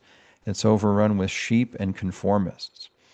And then George Washington, if freedom of speech is taken away, then dumb and silent we may be led like sheep to the slaughter. And then here's one of my favorite, awakening consciousness. There's a dolphin chasing the imploded, seeking to flee the awakening consciousness. These are folks who just don't want to wake up. and resist the awakening consciousness that is certainly taking hold and expanding as a rising tide of change in the world. So that brings us to my friend and colleague and student and fellow natural functional medicine practitioner, Greg Mitchell, Texas nutritionist. He is an applied clinical nutritionist, a certified natural functional medicine practitioner through the Gaeta Institute. He is a clinician at the wonderful clinic there in Texas, the Center for Champions at centerforchampions.com. And he's coming to us today to talk about nutrition and heart health and a course that is coming up very soon, which he and I are teaching together. So let's give a warm Mondays with Michael welcome to Greg Mitchell. Greg, thanks for being with us today. Oh, thank you. Happy Good to to be see you, here. my friend. So you've had quite a journey yourself as from being on nuclear submarines to hmm corporate consulting and now in the functional medicine field. So just tell us a little bit about your journey and how you came to be doing the work that you're doing. Okay. Well, I mean, really, a lot of it goes way, way back when I was a year and a half. I had celiac so bad I was A year down. and a half old? Yeah, year and a Well, half your old. memory is good. Yeah, well, I was told this. I don't quite remember. It's pretty fuzzy back then, but I was Mhm. told this by my mom. I was deathly ill. I mean, I looked Oh, like distended belly, malnutrition, food was going right through wow. me. It was pretty bad, and she didn't know what to do. She took my grandmother, and my grandmother kept me for about 3 or 4 months, fed me Mm. cheese and bananas and molasses enemas, and got me back to health. Wow. And so that was my initial, Amazing. exposure to non-traditional medicine and Yes. approaches and stuff like that. So beyond that, I went through normal high school stuff, and off in the military, was on board submarines for a while. Wow. So Wow. got a chance to spend a lot of time underwater, and then got off into corporate business, software implementations, and a big thing of that. So more Mm. recently, I've said, well, I'm kind of done with that. I wanted to do something new and different. So I thought, well, let me just look into this nutrition stuff Yeah. and get involved with that. So I went out and got a master's in holistic nutrition, got involved in your program, and Yep. went through and got through your certification program with the Clinicians Mastermind Circle. It was great. I really love it. I'm still in the program. I think I'm in year maybe 4 coming up. You are. Yeah. You are. So excited to be here. Continue to enjoy those weekly calls and the retreats. Those go hard on my schedule every year to make sure I don't Yes. miss that one. That's great. So it's a great program. Just love it. It's really been helpful for me to really get started off in this new world of nutrition and develop the skill set necessary for this. So Oh, wonderful. it's kind of Wonderful. how I Well, got it started. is always, it's been a great pleasure working with you Yeah, it's awesome. and seeing how your practice has begun and expanded and grown and you're doing wonderful work. And just since Michael brought it up, how is Stuart doing? Well, he's doing pretty well. We have a, it kind of fluctuates some, but a standing weekly call with him Hmm. at Center for Champions. There's about 3 or 4 of us, and it's a clinician's training call that he Hmm. does typically on Tuesdays, and he'll call from prison, and the calls last 20 minutes, and then he calls back, and it cuts right Hmm. off at 20 minutes every time. And so he'll call and we'll talk about a topic, and then he'll come back on, and we've talked about uh, philosophies and approach and how to be a clinician and the Yeah. mindset and the approach for a lot of that. There's clinician, we cover specific cases that we bring up. So Yep. it's really been very eye-opening, very enlightening. So, and he's still practicing. That's amazing. I mean, I think he's seen 140 patients. Really? Yeah. Oh, that's incredible. Yeah, incredible. I mean, he Wow. mentioned it was crazy. He mentioned the other day, he said, we really had a good day the other day. It was a $5,000 day from prison. From a remarkable, remarkable. Remarkable, Yeah, unbelievable. Yeah. So it's always great incredible. to talk to him. Yeah. Uh, Well, that's great. And so tell us about the heart and nutrition and the course we have coming up. Okay. Well, one of the things that I'm kind of a gadget guy. I've always loved electronics. In fact, that was my specialty in the Navy was electronics technician. So I Oh, learned how to operate and run a nuclear power plant and the instrumentation wow. associated with it. So Wow. understand how those machines work and complicated Yes. systems. And then got off into software, which is pretty complicated, business software, global business software that Right. Right. Fortune 1000 companies run. And then I thought, well, I'd get into this other thing, nutrition, and learn about the human body and talk about Hmm. complexities. Wow. That's a big step. So, Yeah. always been kind of a gadget guy. And one of the things that was fascinated me when I saw it, I think I saw it initially at the Back to School for Doctors with our sound recorder. Yes. And so I looked at that and really loved the idea and the concept of it. So I saved up my pennies and bought one before I ever got into clinical practice. I Hmm. want one of these things, Yeah. and started to learn to use it and begun to really adapt it and put it into the clinical practice that I've got. And Hmm. so with that, had the opportunity to use it on people, to give them feedback on that. And what's really great about it is it really provides a dynamic feedback loop, so to Hmm. speak, in your nutritional practice. It's a way to take a look at and document objectively what you're seeing. You know, you can see a particular waveform or a little squiggle on a line. So, okay, this is what this represents, Right. and put some nutritional supplements in and some lifestyle diet changes, things like that. And then come back later and take a look and you can see a change. And that Hmm. really helps Indeed. reinforce with the patient, especially take a look at it and say, oh, that is better. So Hmm. it provides that active feedback loop that you can use to look at and really help dynamically drive things along and get them to, patient compliance is a little bit better. They can see results Yes. from the indications and stuff. So, Oh, that's great. And so tell us a little bit about, I mean, this device has quite a history, oh, it does. Yes. and which is I find just very cool. Yep. And if you just tell us a little bit about it and how it works and Well, what it's essentially, telling us. a little background on it. It was Yeah. developed by Dr. Roy Lee, and Yep. I'm trying to remember the time frame. It was the 1930s, I believe. Yeah, it was released in 1937. 37. Okay, I knew it was mid 30s. Yeah, yeah. And it was an electronic device that actually measured the sound vibrations of the heart valves. And Hmm. most of the stuff at the time didn't really do that well. And the problem with that is you can't hear all of the audible sounds. If you put stethoscope in and put it on the heart and Yes. listen, the result is only as good as your hearing and as Right. sensitive as the device is, and only a small part of the actual signal, the sounds, the vibration that the heart valves are making and the muscles are contracting is audible. So you don't really hear a lot Right. of it. And Yeah, so it's that about becomes 10%, if I recall, yeah, it's very small. There's a with the chart. stethoscope. Yeah, and it's really not very good. They've got better stethoscopes now that magnify and do things, but still, Yep. it's not anywhere close to what the heart sound recorder does. Right.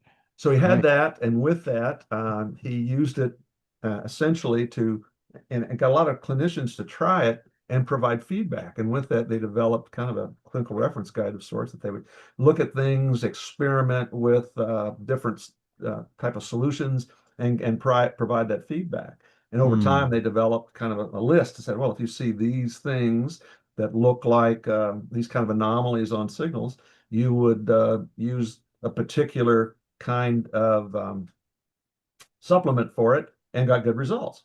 And what was Hmm. really amazing is some of these supplements, you can use them and they will get results within minutes.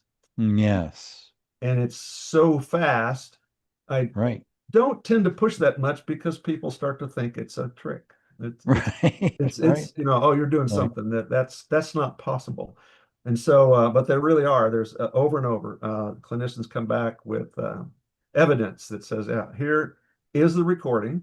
I Yeah. had them chew the supplement up. 10 minutes later, here is the second recording, time stamped. You can Yes. see that and pull it. The software allow you to pull the two up and look at them Yeah. side by side and say, wow, look at that. You can see a dramatic difference. So the heart really responds quickly That's to right. nutrition. That's the big thing about it is, well, it basically eats first. The heart doesn't work, The heart eats you're done. first. That's a So it great gets concept. all the primary nutrition it needs, or as much as the body can provide. Right. So if you're nutritionally deficient in a particular supplement in a particular area, your tissues have already given up everything they got. We're giving Mm, everything we can to the heart, so you can right. pretty much rely on the fact that your tissues in general are deficient in that area if you can see it in the heart sound recording.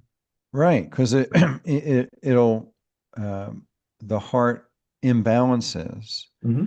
that show up. Because what we're looking at is the movement, not the sound, but the Hmm. movement of the four valves of the heart. Yeah. And it's the mechanical Yes. action of the valves closing, the physical action of the valves Right. closing. And some of the muscular content is there as well in that motion and how that happens. So it's technically sound, but it's subaudible. It's below real Yes. sound level hearing. So it's vibration. Actually, the sensor that they use on it is really a seismic sensor. It's Right. designed more, that was the basis of it, An is more for earthquake. accelerometer. Yeah, very low level. When the earth shakes, it doesn't do it at really high frequencies. It's fairly Yes. low. And so Yes. that same mechanism is what is the heart sound recorder, the actual pickup device, which Right. is actually pretty small. It's a Yeah. little, That was the tricky one to make. yep, Yeah. make a little miniature seismic monitor is what that boils down to Yes. right there. That's right.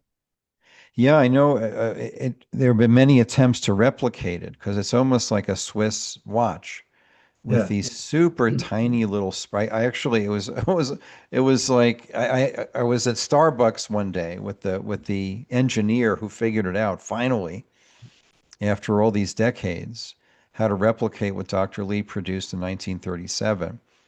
And he said, "Do you want to see it?" And it was almost like opening the Ark of the Covenant. It was, Yeah. or the Holy Grail. It was like, oh, it was, seeing the inside of it was remarkable. These tiny little springs that detect heart movement. And Mhm. I'm really glad you pointed that out, Greg. With even a master cardiologist with a high-end stethoscope, like a Littman stethoscope, will only be able, and great hearing Mhm. will only be able to pick up about, 10, 20, whatever it is, of Yeah. not a great percentage of the heart valve activity. Mhm.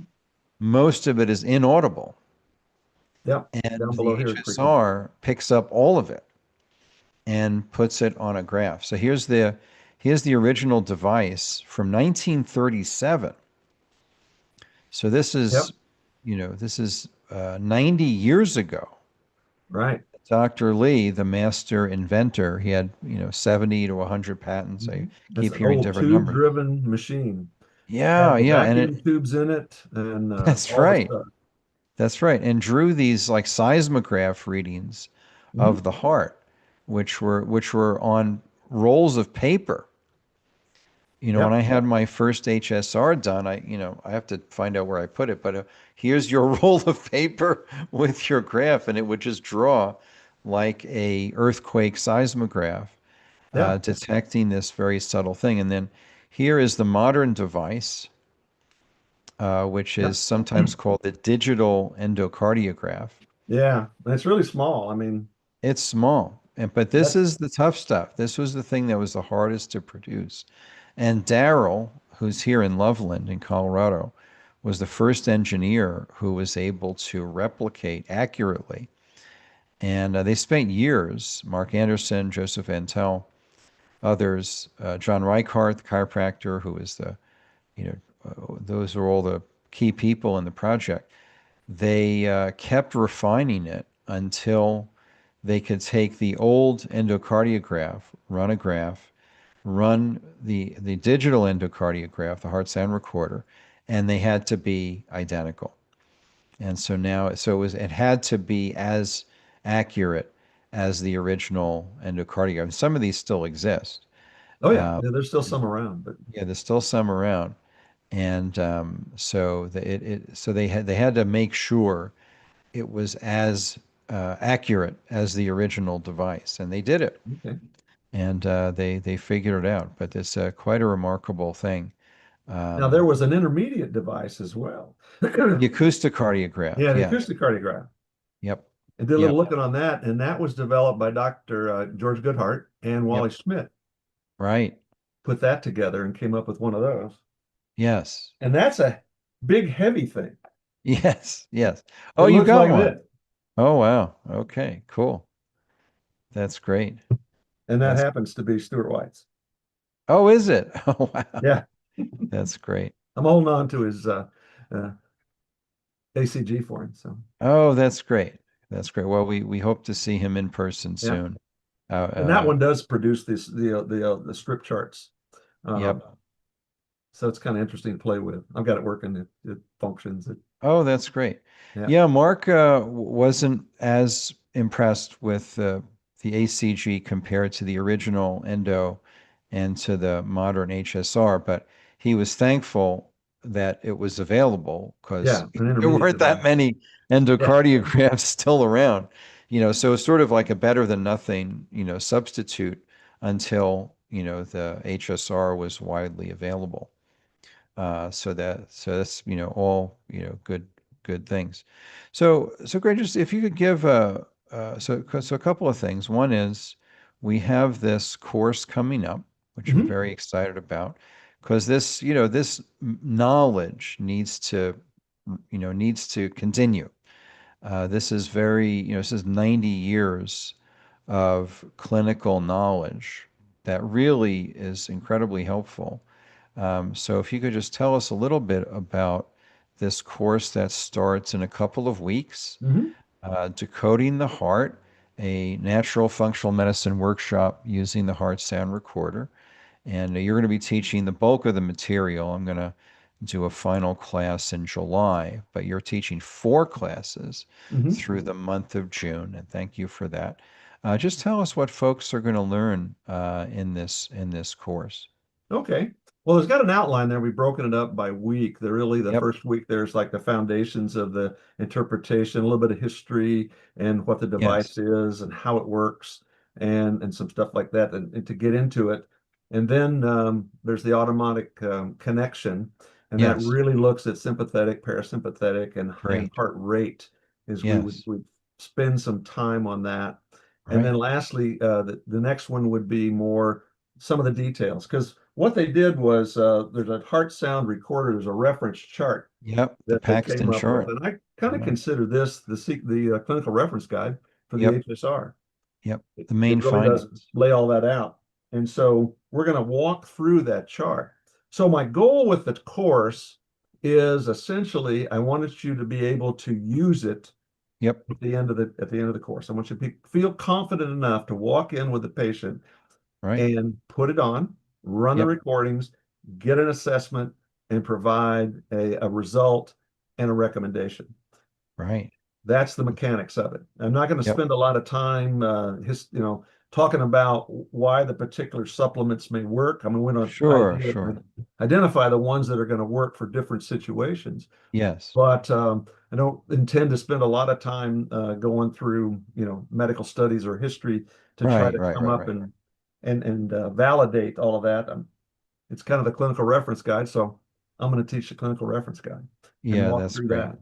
And so the That's mechanics are we walk through it. There's a chart that I've there was a chart that was developed and I've expanded it some and made it a little simpler, but it really is walking step by step. Here's the first thing to look at. We'll look at examples of what that kind of chart looks like, identify what those anomalies are, look at different examples of that and what the solution might be, and walk through each of those different steps.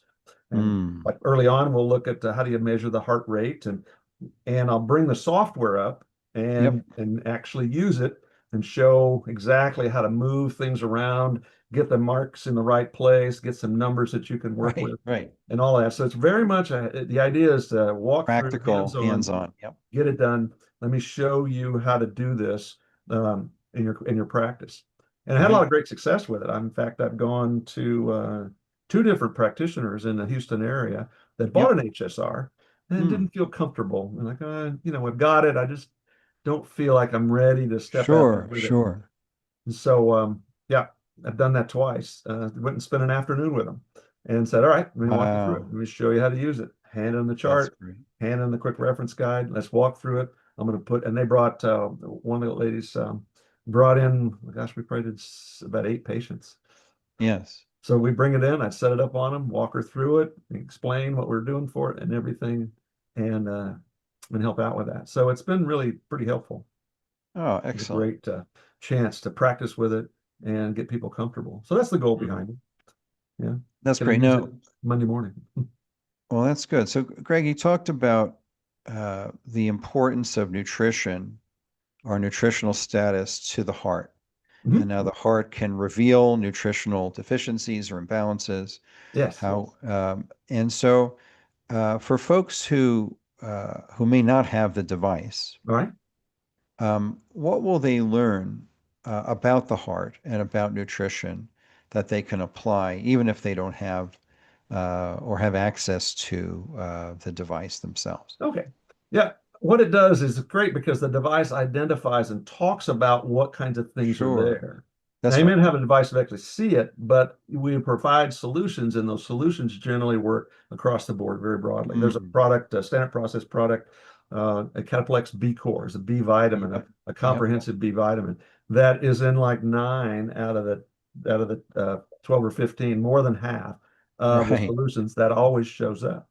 Yep. So what's the bottom line is you need B vitamins. Your heart needs B vitamins across the board, and a good natural source of those B vitamins is going to be very helpful. Um, Mm. so it's interesting how that works. If your heart's running too fast, you wake up and you've got heart palpitations, Right. or it tends to be slow and you're dragging. There's different things you can see that you may manifest in symptoms. And as we talk through what that looks like on the readouts and what the solutions look like, it's pretty easy to adapt that to say, oh, that sounds like something that would be valuable to me, something I could Right. use and try it out Right. and be able to Right. put that in practice. Well, that's great. So we're going to be looking in the course at nutrition and the heart Mhm. and how to improve the rate, rhythm, and tone, or what we talk about Exactly. a lot, Yeah. of the heart. Uh, Even if you don't have a device or a reading, you'll learn things that help the heart and improve that rate, rhythm, and tone of the heart. Here's the formula that Greg was talking about, which we use all the time. It's one of the most common recommendations for supporting the optimal rate, rhythm, and tone of the heart. Cataplex B Core, which is entirely food-based, Yeah. It's amazing. B complex with liver, beets, nutritional yeast, wheat germ, rice bran or rice polish, as they used to call it, sweet potato, carrot, and adrenal. And we use this all the time. Almost, I mean, I would say almost all the heart sound recorder protocols include this to help the heart. So this is an example of what you're going to learn in the course of nutrition to help the heart, even if you don't have a graph to look at, although that would be ideal. Yeah. So you'll be able to learn a lot about how to improve the heart rate, rhythm, and tone, health, strength, rhythm with nutrition. Ideally, if you have a graph, or even if you don't. Yeah. And what's fascinating about it is, rate, rhythm, and tone are the key elements, the core of all that. But by looking at some of the heart sounds specifically, we can Yes. take a look at adrenal function, you know, Right. and blood stasis in terms of thickness of the blood. There's some Yes. indications that'll show up there. And that you could confirm with blood work. You take a look, say, well, it looks like you probably got Yep. some thick blood. Oh, sure enough, your triglycerides are high. So you can get Yes. confirmation through lab work to see some of these things as well. So Right. it's interesting to see, and it's fascinating that It it's is. not just the heartbeat and the timing and tone of it. There's a whole lot of other things that the heart will tell you Right. as you begin to look at it. That's great. That's great. Very good. And let's see if we have any questions here for you in the chat, Greg. Not yet. Yeah, if you have questions about the heart, about nutrition for the heart, that's what we're talking about today with Greg. And Greg mentioned, one of the most successful formulas that anybody can use. It's very safe, food formula, food concentrate. Mostly organic vegetables off the farm in southeastern Wisconsin, Palmyra, and that's something that you can apply right away, and including eating those foods, in the diet. You'll get the organic concentrate, but consuming liver, beets, wheat germ, rice bran, sweet potato, carrot, nutritional yeast, these are all sources of B vitamins, which are very helpful for heart health. Yeah. Yeah. That's what I often tell people. The best source of B vitamins is the primary ingredient, which is beef liver. So you just, Yes. and you don't necessarily need the supplements if you're willing to have beef liver 3, 4 times a week. Yeah, right. Generally, people go, "Oh, liver. Anything I could do beyond it?" Well, Sure, okay, I've sure. got it in a supplement here. I got a way that you can get the quality you need in Yes, without having to, cook it on the that's right. stove. So Yep, it's the good for you. therapeutic foods help a lot, to Yep. meet just to bridge that gap between the what the person is eating and what they need. And the heart sound recorder is a very specific way. I use it on every patient who comes in as part of the assessment. And the follow-ups are amazing. As you said, Yeah. Greg, they see themselves. There it is, the objective data using this wellness device recording the movement of the four heart valves, mitral, tricuspid, aortic, and pulmonic. Mhm. And just, in the same areas, I call them the listening areas or the listening posts that cardiologists use to listen to those valves. But we're hearing, so to speak, visually so much more than can be detected using a stethoscope, even with a trained cardiologist and an awesome stethoscope. You're still going to miss the vast majority of heart sounds, even with a good stethoscope. Yeah. One of the things So, I do cover is a little bit of, because everybody thinks, well, it's like the pulse you see on the screen, right? The right, EKG or the ECG. right, I said, well, so I'm going to, in the course, talk a little bit about that, what the differences are, because that's really the yes, electrical activity of the heart, not the that's right, mechanical and valve function of the heart. So there's a difference in yes, what that is and how big they difference. look and the way they work. Yeah, indeed, indeed. That's great. And any final thoughts you had on the heart and nutrition, practical things folks can use today, Greg, that you want to, or anything else you wanted to share today to feel complete? Well, a big one is, diet and lifestyle make a lot Mm, of the difference. mm, If you've got a stress-filled lifestyle and right. you're always wired up, you walk in and I could see it. You take a look Yep. at the heart rate and yeah, look at that. We really got to work on your autonomic balance. Let's see if we can't Yes. get to your sympathetic dominance. This I'm wired and I got to take the world on, get it calmed down a bit. And so with Yes. some recommendations around those kinds of things, you can really help your heart, help strengthen it, and your mindset and the rest of it too. So it's Yes. Well, really that's does great. make a difference. Yeah, and I'm so thankful that you've gotten into the HSR because it's built for you, right? The analytical, engineer, data-driven, Yeah, that's why I really with like it. Yeah. nutrition, and that's so it's such a great Greg tool. Yeah, I like it. And It's fun. it Fun to sure do. is. And I just want to emphasize that this course is starting in a couple of weeks. Yep. Right now, we are happy to let you know that we have an early bird discount that goes for a few more days for this course, Decoding the Heart, with Greg Mitchell and myself. And I'll be teaching the last class on my, having used the device for many years in my own practice. And my first graph was 30 years ago about with Joseph Antel with the original endocardiograph. And my first experience was wild. He said, "Oh, yeah, you have a heart murmur." I'm like, "Really?" And I was like, "Yep, there it is." And he said, "Chew this." And I chewed the Cataplex B. And he said, "Well, just, relax and we'll check it again in It was about 5 minutes, 7, 10 minutes later, or whatever it was, and it was gone.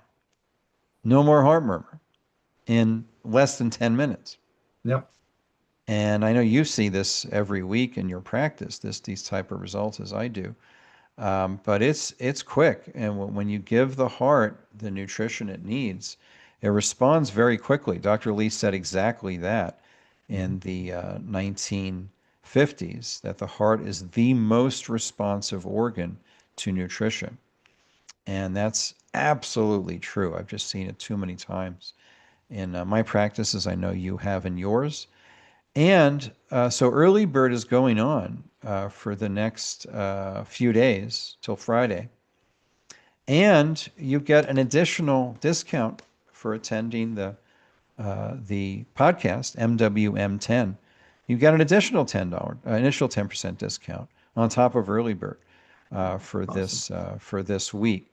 And just a reminder, if for some reason you don't have a device, don't have access to a device, you will learn in this course applicable nutrition to the heart to improve cardiovascular health. Even if, ideally, we want everybody to get their Heartcraft read and be able to interpret it. You're going to learn exactly how to do that. And even if not, you will learn in this course very specific things that you can apply for yourself, your family, your patients. Even in the absence of a heart graft, you will learn what to do nutritionally and herbally. I'll be talking about that as well, that you can apply to the heart. And let me just see if we were talking about this. Let me just see. Oh, yeah, here it is. Yeah. So I taught a 12-hour course on the HSR, which is available in our school and at michaelgaeta.com/course. We're giving you my 12-hour course for free when you enroll in this course. You're really getting 2 heart sound recorder courses for the price of one. My heart sound recorder training, which I recorded some years ago, which got the seal of approval from one of our leading teachers, Tim Bain. I taught a 12-hour course for him. He was there, and he said, "Yep, you got it right." And he gave, I asked for his blessing to see, is it okay to share this? So you're actually getting a $200 course that I taught for free, in addition to the live training with Greg Mitchell and myself. So this is a pretty amazing offer that we're giving for folks. So please register for this course this week. Use your discount code on top of the early bird discount and get the second course that I taught 12 hours on the HSR for free. So you'll get an amazing training with Greg and myself. So that is that. Greg, any final thoughts to feel complete for today? No, that's it. I just really looking forward to being able to a chance to share this information and help It's people out. important. Yeah, it is important. This is the number 2 cause of death after our medical system, cardiovascular disease, which Yeah. kills about 1 million people a year.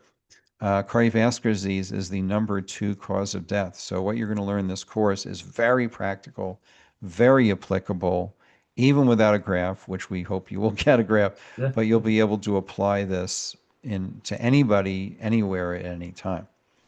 So finally, Greg, just to close our time today, this is your clinical practice here at the Center for Champions. What a great name that is. And I'll put that again in the chat. Just tell us a little bit about your practice and how folks can get in touch with you there. Yeah, you can go to that website or reach out to me directly, and I can. Typically, what I end up doing with folks is do a free consult to start with, just to see if Oh, I that's fit. great. Am I a right fit for you, and what your expectations are, and things like that. So find that's pretty helpful in Yep. in that. And I do virtual as well, so it's not just Great. all. I got patients in Colorado and New Mexico, Very and good. across town. Houston's pretty big, so a lot of times Houston's it's a pretty little big, yeah. difficult to get all the way down to us. So there's several that are up in the north end of town that work with me, and Great. so happy to help you in any way. possible, and working through lots of possibilities. So it's been very rewarding, a great chance to help people out. That's great. And here's Greg in action Yep. with the HSR on one of his clients. And that's what it looks like. He's got the pickup. He's looks like he's setting up um, the tricuspid valve there Yep. in the center of the chest, roughly. And that's what it looks like to do an actual heart sound recorder reading.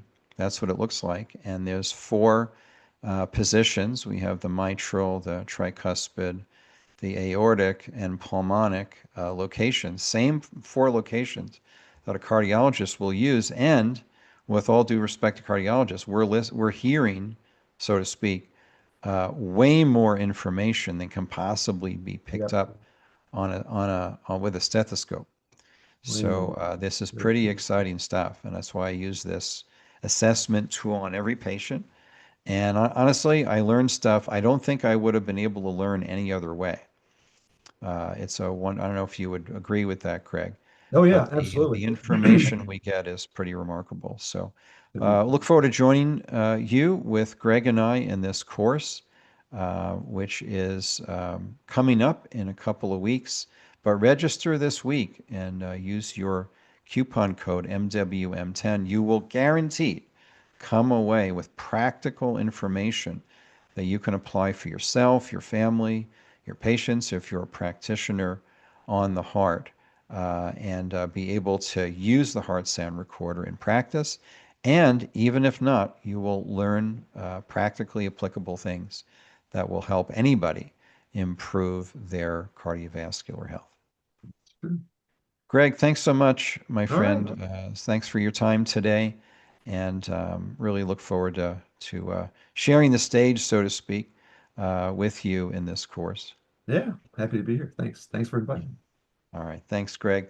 Centerforchampions.com, Greg Mitchell, certified natural functional medicine practitioner. Thanks, Greg. Board certified.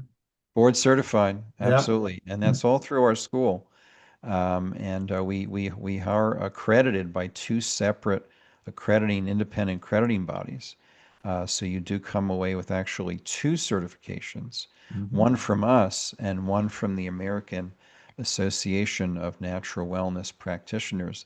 And Greg was nice enough, he gave us his own certificates to give folks an example of what you will receive completing our program at cliniciansmastermind.com, our one-year program, and you'll see here's Greg's own certificates, one from us as a certified natural functional medicine practitioner, and then a separate credential as a board certified natural functional medicine practitioner. And this is from an independent accrediting agency, the Yep. AANWP, and we are the only program. They credit programs around the world, and we are the only, and will remain the only natural functional medicine board certification program through that organization. So Greg, thanks again, my friend. So Yep. good to be Hey, with you. good to All be here. right, great. All right, well, thank you, everybody. I just had a couple of final announcements. One is I'm hosting a house concert again with a good friend who is a fellow pianist and singer-songwriter. That's coming up here in Boulder on June 3rd. So if you're in the Colorado area, please join us. Oh, and Dr. Khan, I'll give you the link to the course. All of the classes and class times are right there. And let me get that to you. Decoding the Heart course. I'll put that right in here for you, Dr. Khan. Please join us. It's going to be fabulous. Oh, thanks, Greg. That was great. And then also, I was just on the brilliant Alex Mayer, her podcast, and we had an amazing conversation, which I would really recommend. We've had tons of views on this thing. It's on several platforms, including YouTube.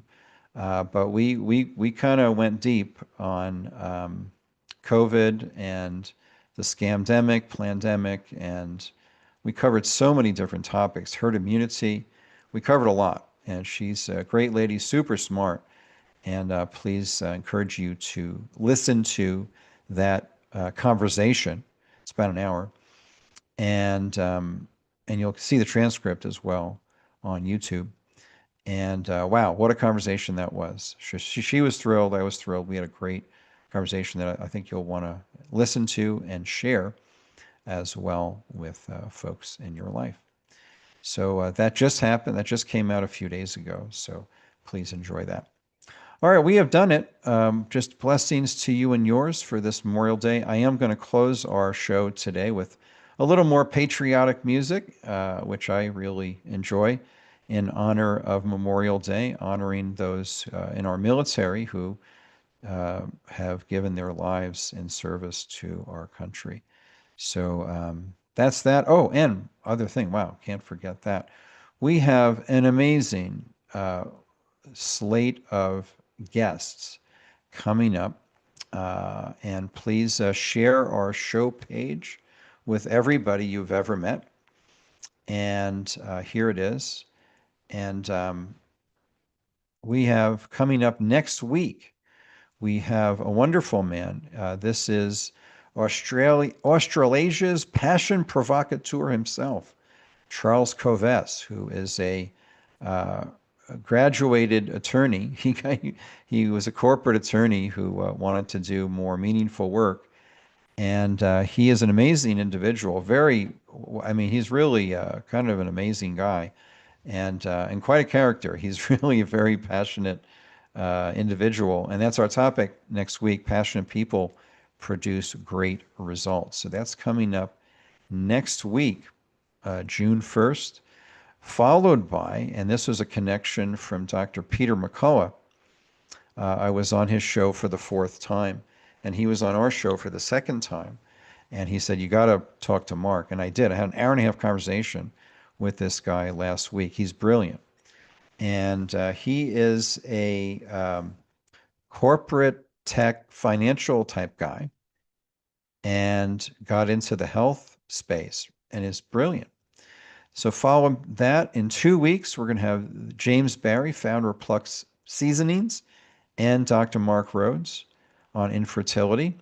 And then Alex Mayer, our conversation just dropped a few days ago. There's the link in the chat. Alex Mayer is going to be on the show. She is the director of the Free Now Foundation and talking about a very timely subject of real ID, weaponized architecture for surveillance technocracy and health freedom. So we've got just awesome guests. We're mostly booked out through August, starting to schedule September. And we've got a great schedule. So thank you for attending today. And we're going to close with a little bit of music to honor Memorial Day, which is one of our very important days that we have in our national culture. So enjoy some music, and we will see you next week. I just got to get some of that set up properly. There it is. And we will see you next week. Thanks, everybody. Blessings to all, and we'll see you next week. Take care. There it is. Okay. And Bentley managed to not bark until now, which was pretty awesome. Thank you, Bentley. Okay. Here we go. Thanks, everybody. Blessings to all, and we will see you next week. Hey, dude. There's the guy. I know. Okay. All right. So Bentley is going to help me play some music for you, right? You going to help? Okay. There you go. Okay.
Okay, thanks everybody. Blessings to you and yours. Enjoy this Memorial Day with your loved ones and friends and family.